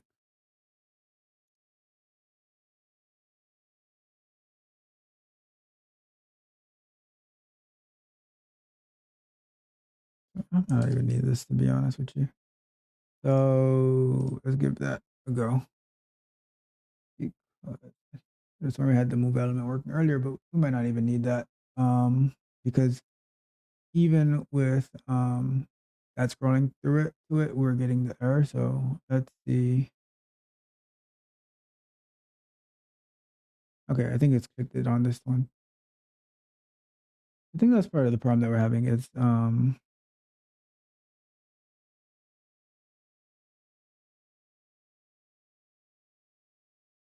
okay, so although it clicked it,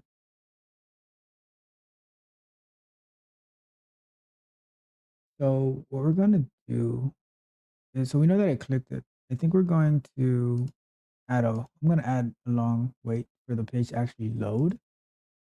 We know it clicked it. I'm gonna say wait or time dot sleep, and I'm gonna say like 30 seconds because I want the page to load.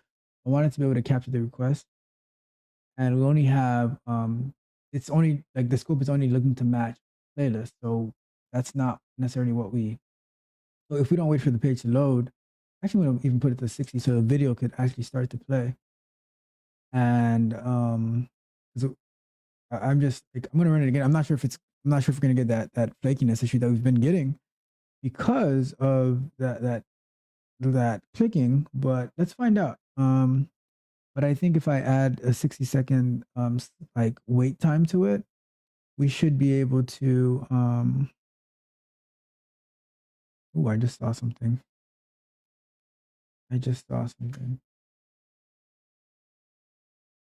Yeah, I did see something. I'm not sure what I saw was, but I saw like it tried to click on something and something kind of popped up at it. I don't know what that was. That was so weird. Let me see if I do.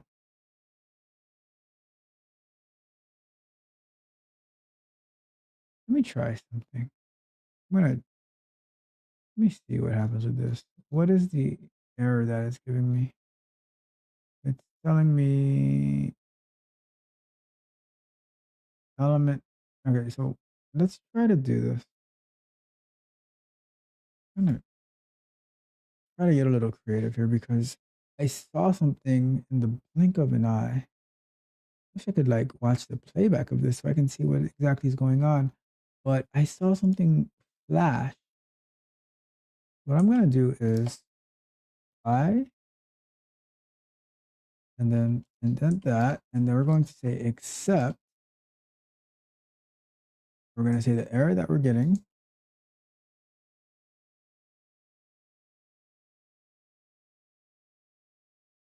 Okay. And then we're going to say, let's go print intercepted. And let's try that. Try that one more time, actually. I'm just curious to see what would happen because we have seen this work. And we're trying to find out what is causing it to do that. I'm going to try to look closely again, but it's like I see a brief flash when it goes to, it scrolls to it and it goes to click it. And then I just see something flash and then it tells me that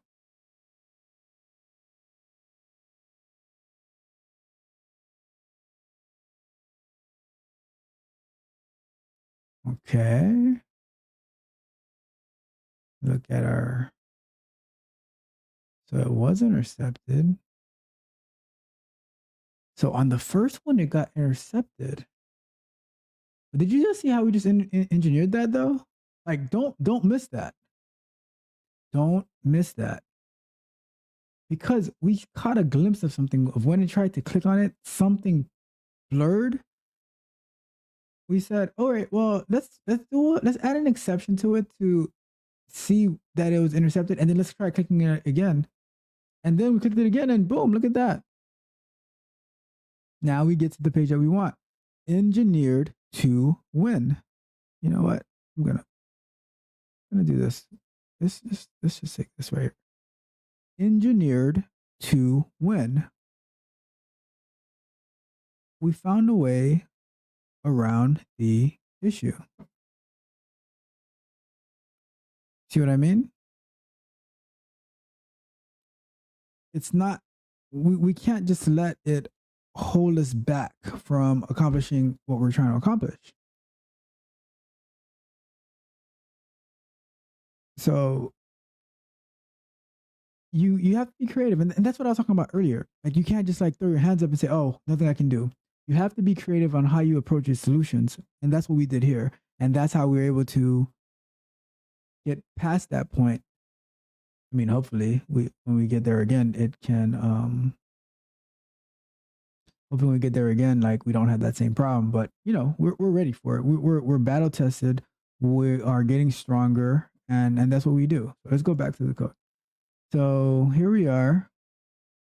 All right, let me stop this because we don't. I should just stop it all here because we don't want the old code.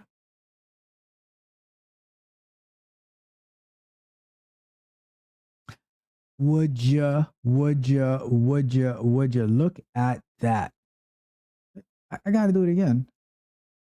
Would you look at that?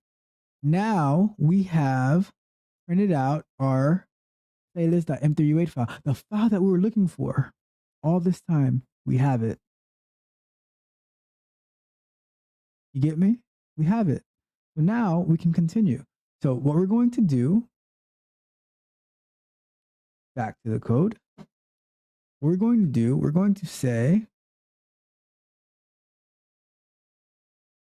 instead of printing this, we're going to take this in here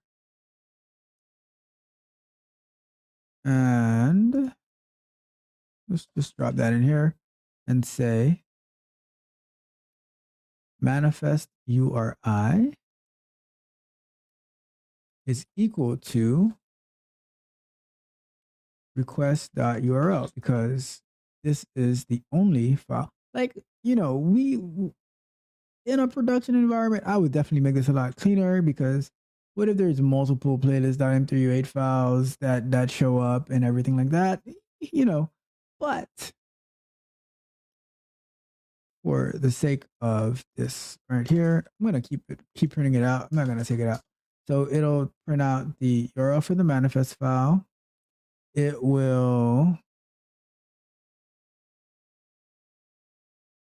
give us the content type, and then we are going to take. So now we can comment this line out because this manifest.uri file is being set in here. And let's say it doesn't get set for whatever reason, it tries to go through, it'll fail because there's going to be no manifest.uri file. So let's give it a go. And if this works, then our night is done. We go have some fun and we enjoy the rest of our Thursday night with our family, or if you want to work some more, by all means, go for it. We're going to scroll down. We're going to try to click the first time, but if it's intercepted, we're going to click it a second time because we engineered it for us to win. We don't take no losses. I hope. Good. I can go to this right now and say, oh, nope. Aha. I was about to check, but it got us there. So I'm happy about that. That's the winning formula. And that's why you work with Tech Coach Ralph, because we have the winning formula. We never quit. We just keep going.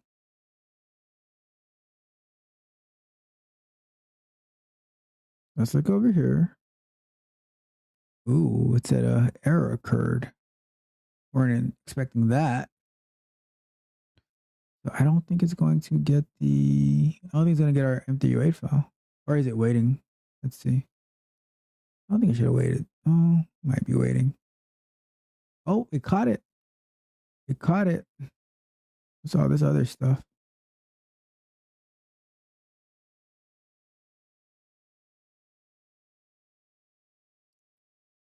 Yeah, we probably should have been a little bit more specific, shouldn't we? So let's see what else let's see if there's any in this code right here.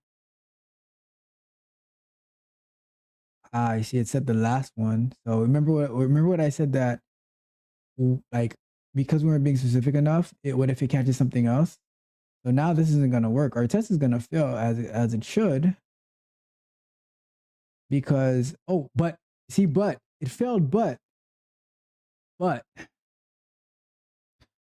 the failure is a good failure because it didn't get the variant manifest. So it said it was expecting the variant manifest to be true, but it found the variant manifest to be false.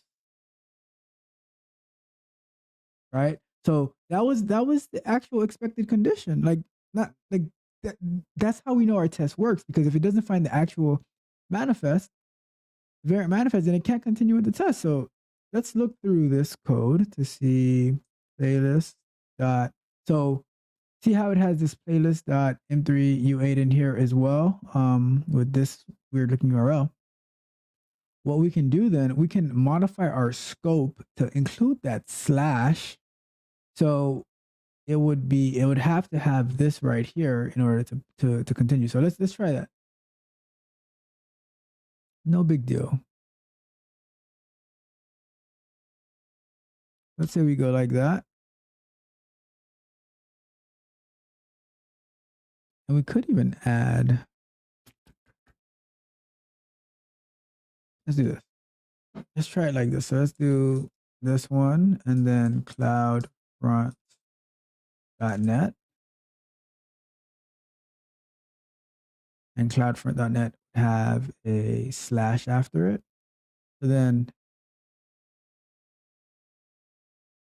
So cloudfront.net, anything in front of cloudfront.net. So this is the regex part, right? Anything in front of cloudfront.net and so anything can be in between playlist.m3u8. So that way, and it has a slash here, so there's no slashes inside of this crazy one over here. So that should work for us. Let's give it another run, because I'm hoping this works, because I want to go eat. So it is what it is. I love hanging out with you guys, but I got things to do. While this is running, I gotta be better with this timer. I should probably just use one of those Pomodoro timers that will reset every time.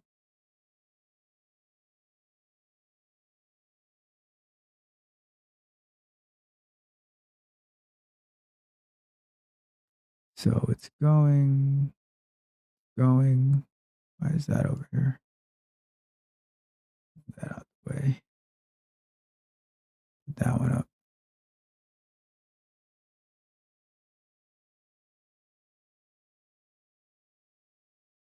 So let's see. So now let's hope it clicks it.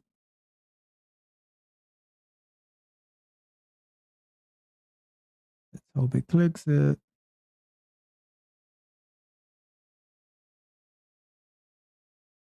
So the click was intercepted.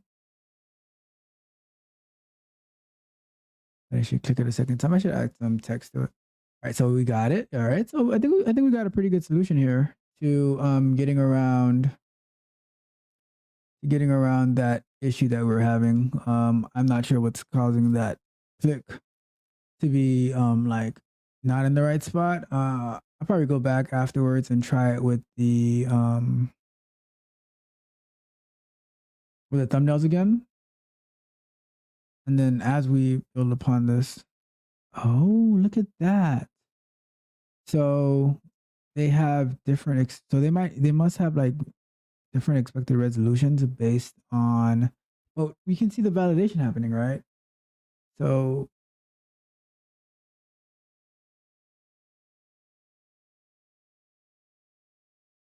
I think we had taken out. So, but it's working as we would expect, though, right? So now let's fix our test, because here enters the dynamic aspect of it, right? So what we can do is in here. So now we're back into our M3U8 parsing, right? What we can do is go here, resolutions for manifest. We can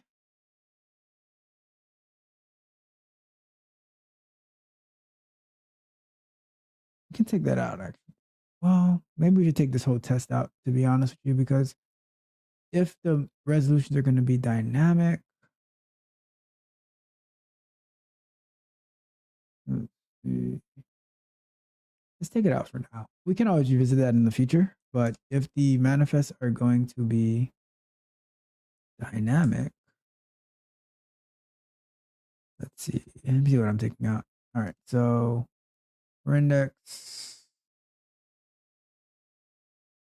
I think we just need to take this validation off, this assertion.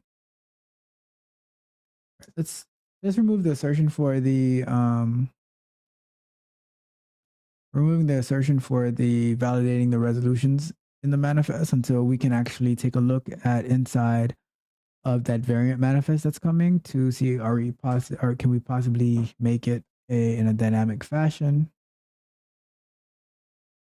We actually rename this, but we don't need to for this time. Let's see if I comment this out if it hurts anything. No, it doesn't. So do we even need this then? Let me see. Oh, yes, we do. Something is using it. Okay, so all of these are inside this for loop.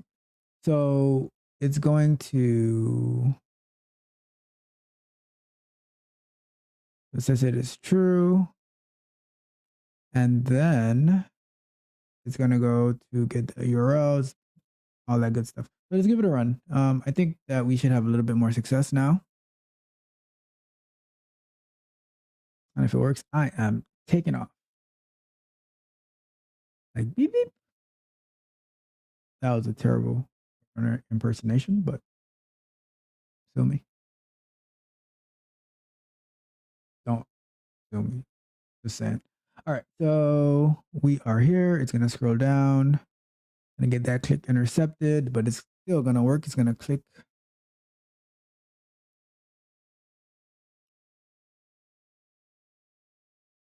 Even with this eager page load method, it still takes its sweet time. Maybe I have some sleeps actually. That's probably why.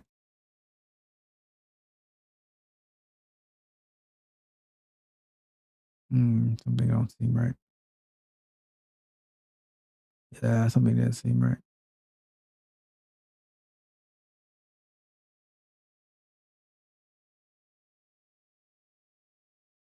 I don't even think I need this right now, to be honest.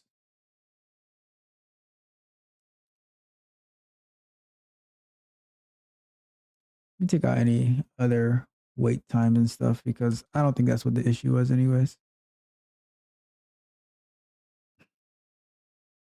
I'll leave this 60 seconds because we need the page to actually load so we can get that manifest file.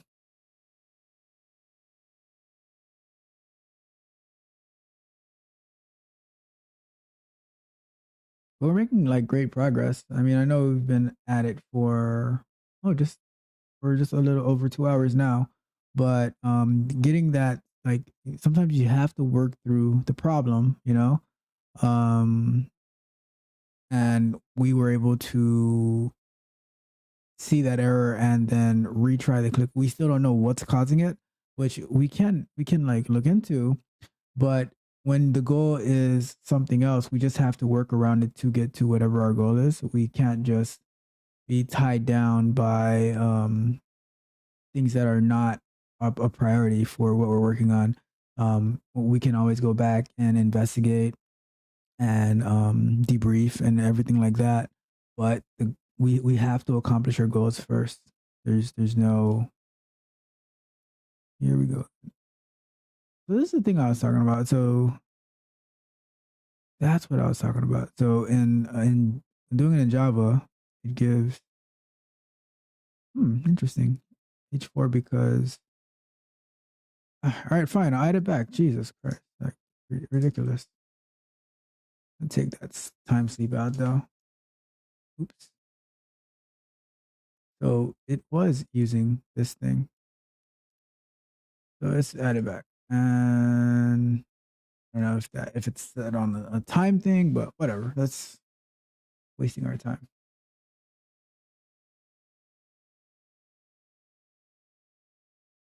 But we did learn how to get around the issue that we're having, and we learned about how to keep the Chrome browser open when running it in Python, and that's through the Chrome options. So now we should get a good click, I hope.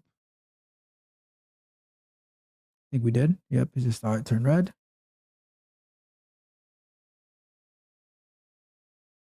So I think that that cookie thing was on a timer thing. So that waiting 5 seconds, like although it find it, then when it goes to click on it, then it couldn't find it anymore sometimes. So just by removing that 5 seconds, I think that will help. I mean, there's better ways around it as well. But like I said, like I was saying a little bit earlier, we have to stick to the goal and stick to the plan and just find solutions to get to that goal and not say, okay, this is my only way is to get it in a perfect state in whatever I do. No, that's not what we're doing. We're going to work through the problem and we are going to keep moving forward. And I thought I clicked it. Let me see. Oops.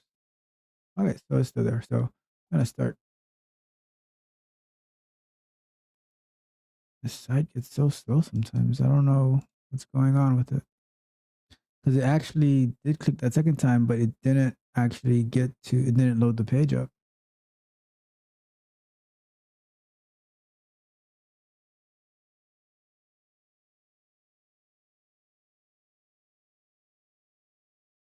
Like we're so close. We're one step away. And then this wants to happen where it does not want to click on the link. I feel like it did click on the link though. I'm gonna close that last one. I'm gonna run it again. I don't want to give it more time.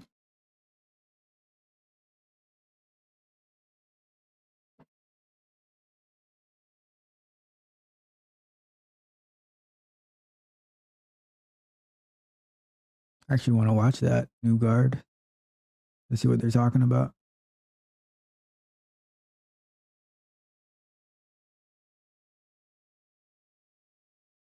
Let's see.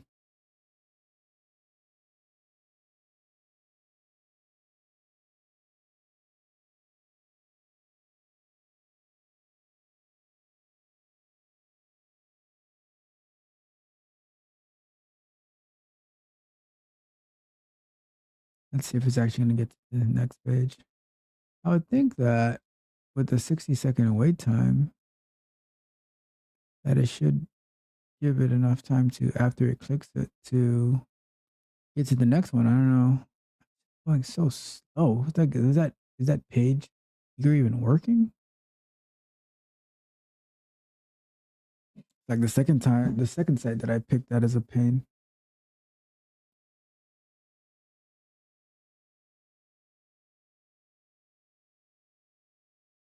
See?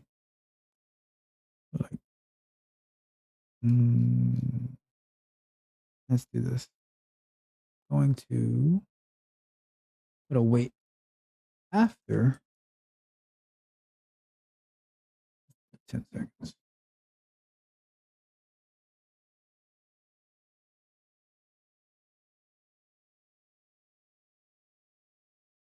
All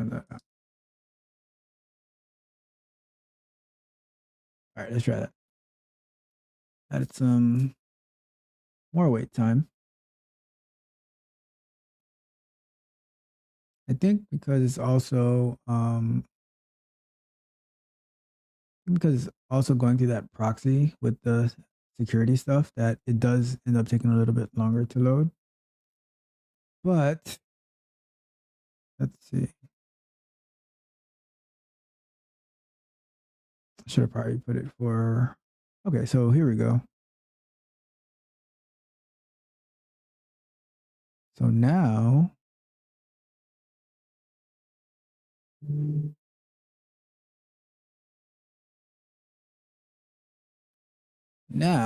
if we pull this up over here, and the time, when it gets to 60 seconds, it should, and it looks like it might actually play as well, but it should find that playlists.m3u8 file. So I know it's actually playing. That's pretty cool. Ooh, it's a long video too. I'm definitely gonna watch that after this. It was all worth it in the end. Oh, look at Jimenez.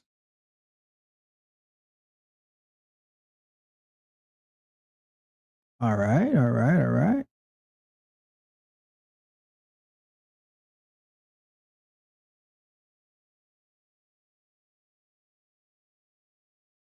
Oh,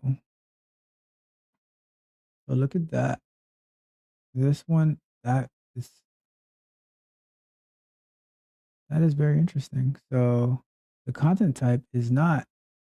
So the video that we tested the other day is different. So now now we have an idea of, all right, so the featured video files, that they're different video files, different types. So these featured file videos are using this application octet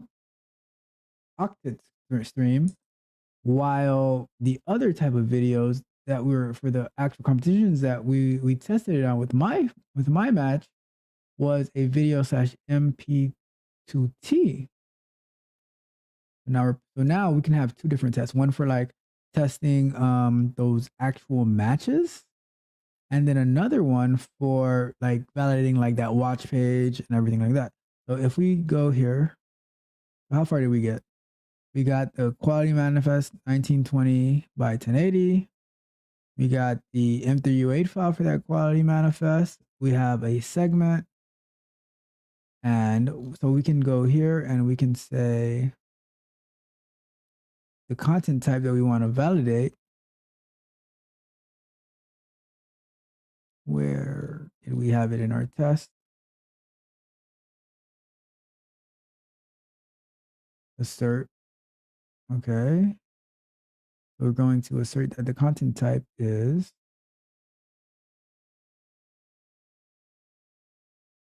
that.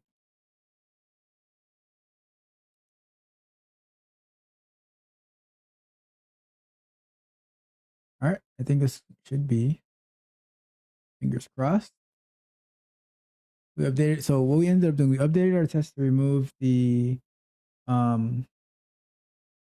resolutions, because the videos that are like, let's say the videos uploaded from the IBJJF, it seems okay. So here's what I'm thinking from what I'm seeing, right? The video is uploaded from IBJJF, the Jiu-Jitsu organization. Is they have the resolutions that they use, right? But then the videos, like these featured videos, they use different type of videos, right? So the competition videos, those are MP2T files, the content type. But these featured files, they have different resolutions and they have different content types. So we can have a test for the featured files or for the featured videos. Then we can have a test for the live streamed competition videos. So we just came up with another test that another actual test scenario where we'd want to test like let's say we were employees of Flow Grappling. We want to test, all right, these live streamed video files that get rendered and these the featured files that are going on the page, like what are the resolutions that they're going to have versus the resolutions of these competition videos, what is the content type that we're expecting, validating that, and then the segments. So let's take a look here and look at that. Boom. All right, I'm out of here. I'm done. Our test worked. You guys don't need me anymore. This is what I mean. I'll bring the share back in a second, but this is what I mean when I say engineered to win. It was looking dark. It was a cloudy sky. It was thunderstorms and lightning about 30 minutes ago. I was about to throw in the towel, but we don't stop. We don't stop when we're tired. We don't stop when we're frustrated. We don't stop when we think that there's nothing else we can do. We stop when we're done. We engineer it to win. And that's what we did. We were successful in our attempt because we were patient. We didn't try to go for the gold from the very first onset. We were patient, we were deliberate, we're persistent. Those are the qualities that you need to be a successful engineer, whether you're doing software engineering or quality engineering or maybe cybersecurity, whatever it is, the strategy stays the same on how to achieve success and dominate in your field. And like while I'm talking to you here, I can see all the segments. I'm going to bring it back so you can see it as well, because you should celebrate in our victory together. So let's go right back to it and look at that. All of those are going through. And this is a long video too. This is a 60-minute video. So it has tons and tons of segments in there. And there's tons of qualities too. So right now we see that everything is validating the so we're in the THD quality. I don't even know. I wonder how many segments that they even have in here. That's what hold on. While this is running, let's go back up over here. We don't need this anymore. Let's expand that out. And I will push this up to GitHub so you can have a copy of it. And let's clean up some code, right?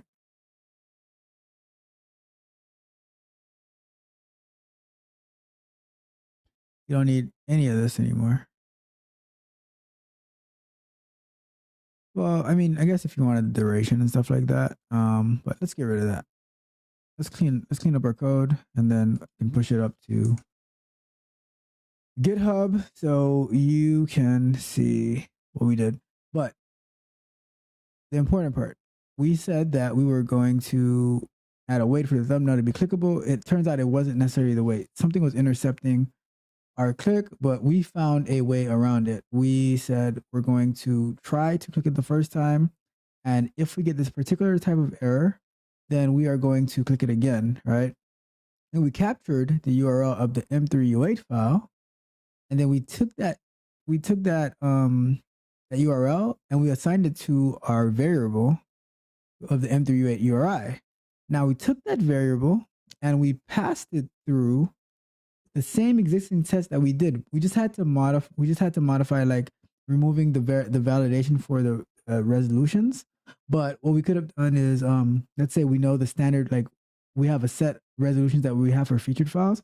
We would get that and we would update that list, right? And every time like we run this test, we would expect that our featured files would match, or our featured videos would all have the same resolutions as what we are expecting. With me? And then we had to update the content type to the octet, because that's what these actual segments are using, as opposed to the ones that are used for the live stream competition videos. So, but let's say we were working as an employee of Flowgraphic, we would know that, right? Like, I'm just like using their website as a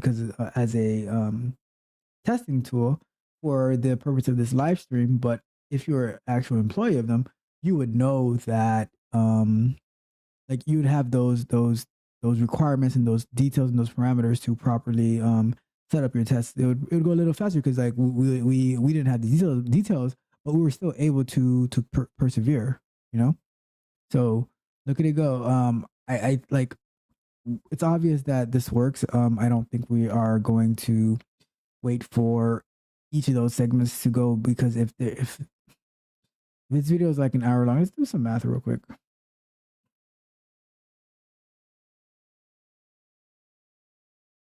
Let's say, where is my calculator?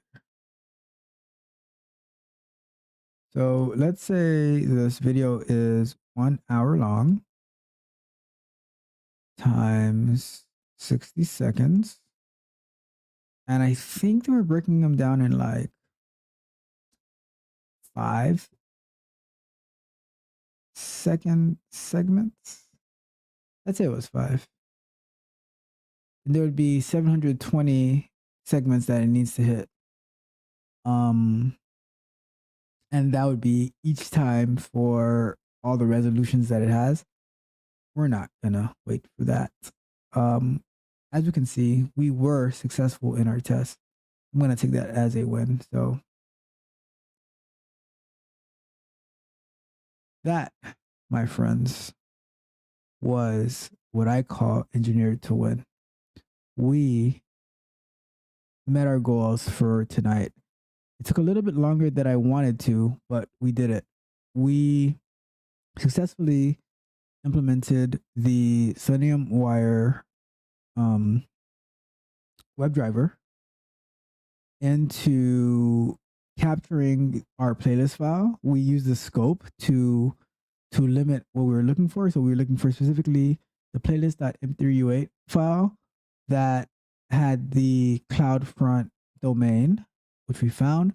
We took that URL and we assigned it to our variable. So like the manifest the manifest URI that was hard coded before, that we were passing a particular variant manifest. We replaced that to make it dynamic. So when it gets pulled in, like when we navigate to a video file, it finds that M3U8 file, and then it will take that and assign it to the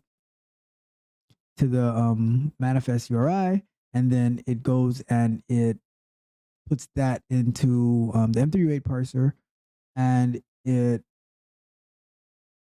parses that, it validates that it's a manifest, that it's a variant manifest, and then once it validates that it's a variant manifest, then it goes to doing the validation of finding first it finds all the quality manifests, for our THD, our 1080p quality, our 720p quality, and so forth. And then it goes to validating all the video segments on our transport segments, or you see our TS files, right? So it's validating that, saying, okay, make sure that it is getting a response of 200. Make sure that now, like, we change it from the original content type to the octet content type, because that's what these featured files are using. So we said that it is the octet content type, and it's also validating that it is a hit from CloudFront. I'm not sure if it was already a hit, how many times it's hitting it, but it tries it the first time. If it's not a hit, if it's a miss from CloudFront, it tries it again to get that hit from CloudFront.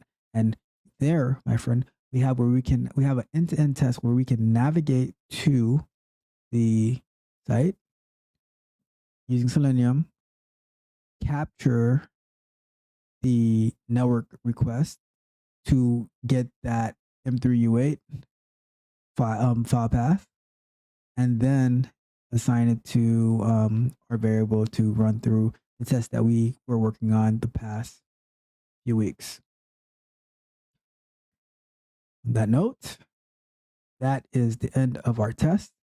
I hope you found this very informative, and I hope you found it challenging too, but also I hope you found it exciting how we were at war with Selenium and we came out victorious. We did not get down or defeated. We won. And if you enjoyed this exercise, tune in again. I believe we will be going live on Sunday. And I believe on Sunday, what I want to do is implementing Selenium-wire with like using a Selenium grid.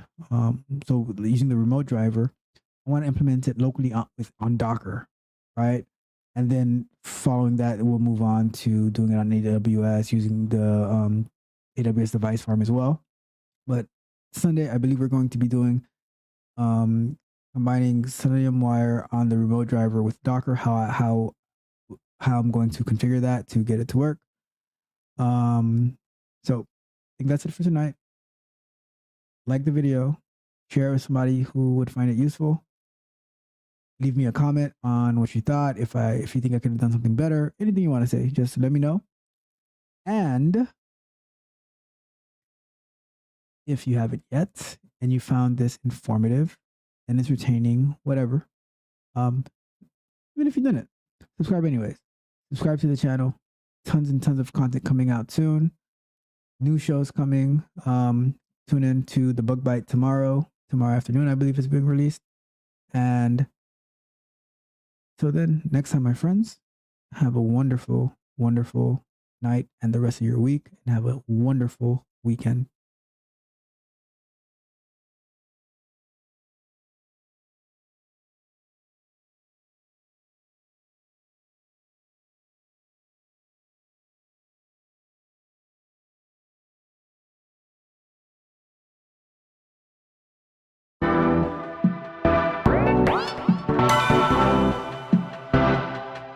You might think that getting into the IT field is impossible without a computer science degree, but Tech Coach Ralph is here to prove you wrong. Get ready for some jaw-dropping revelations on how to break into this lucrative industry. Listen up, tech enthusiasts! Are you ready to break through into the IT field, but feel like you need a computer science degree to make it happen? Think again!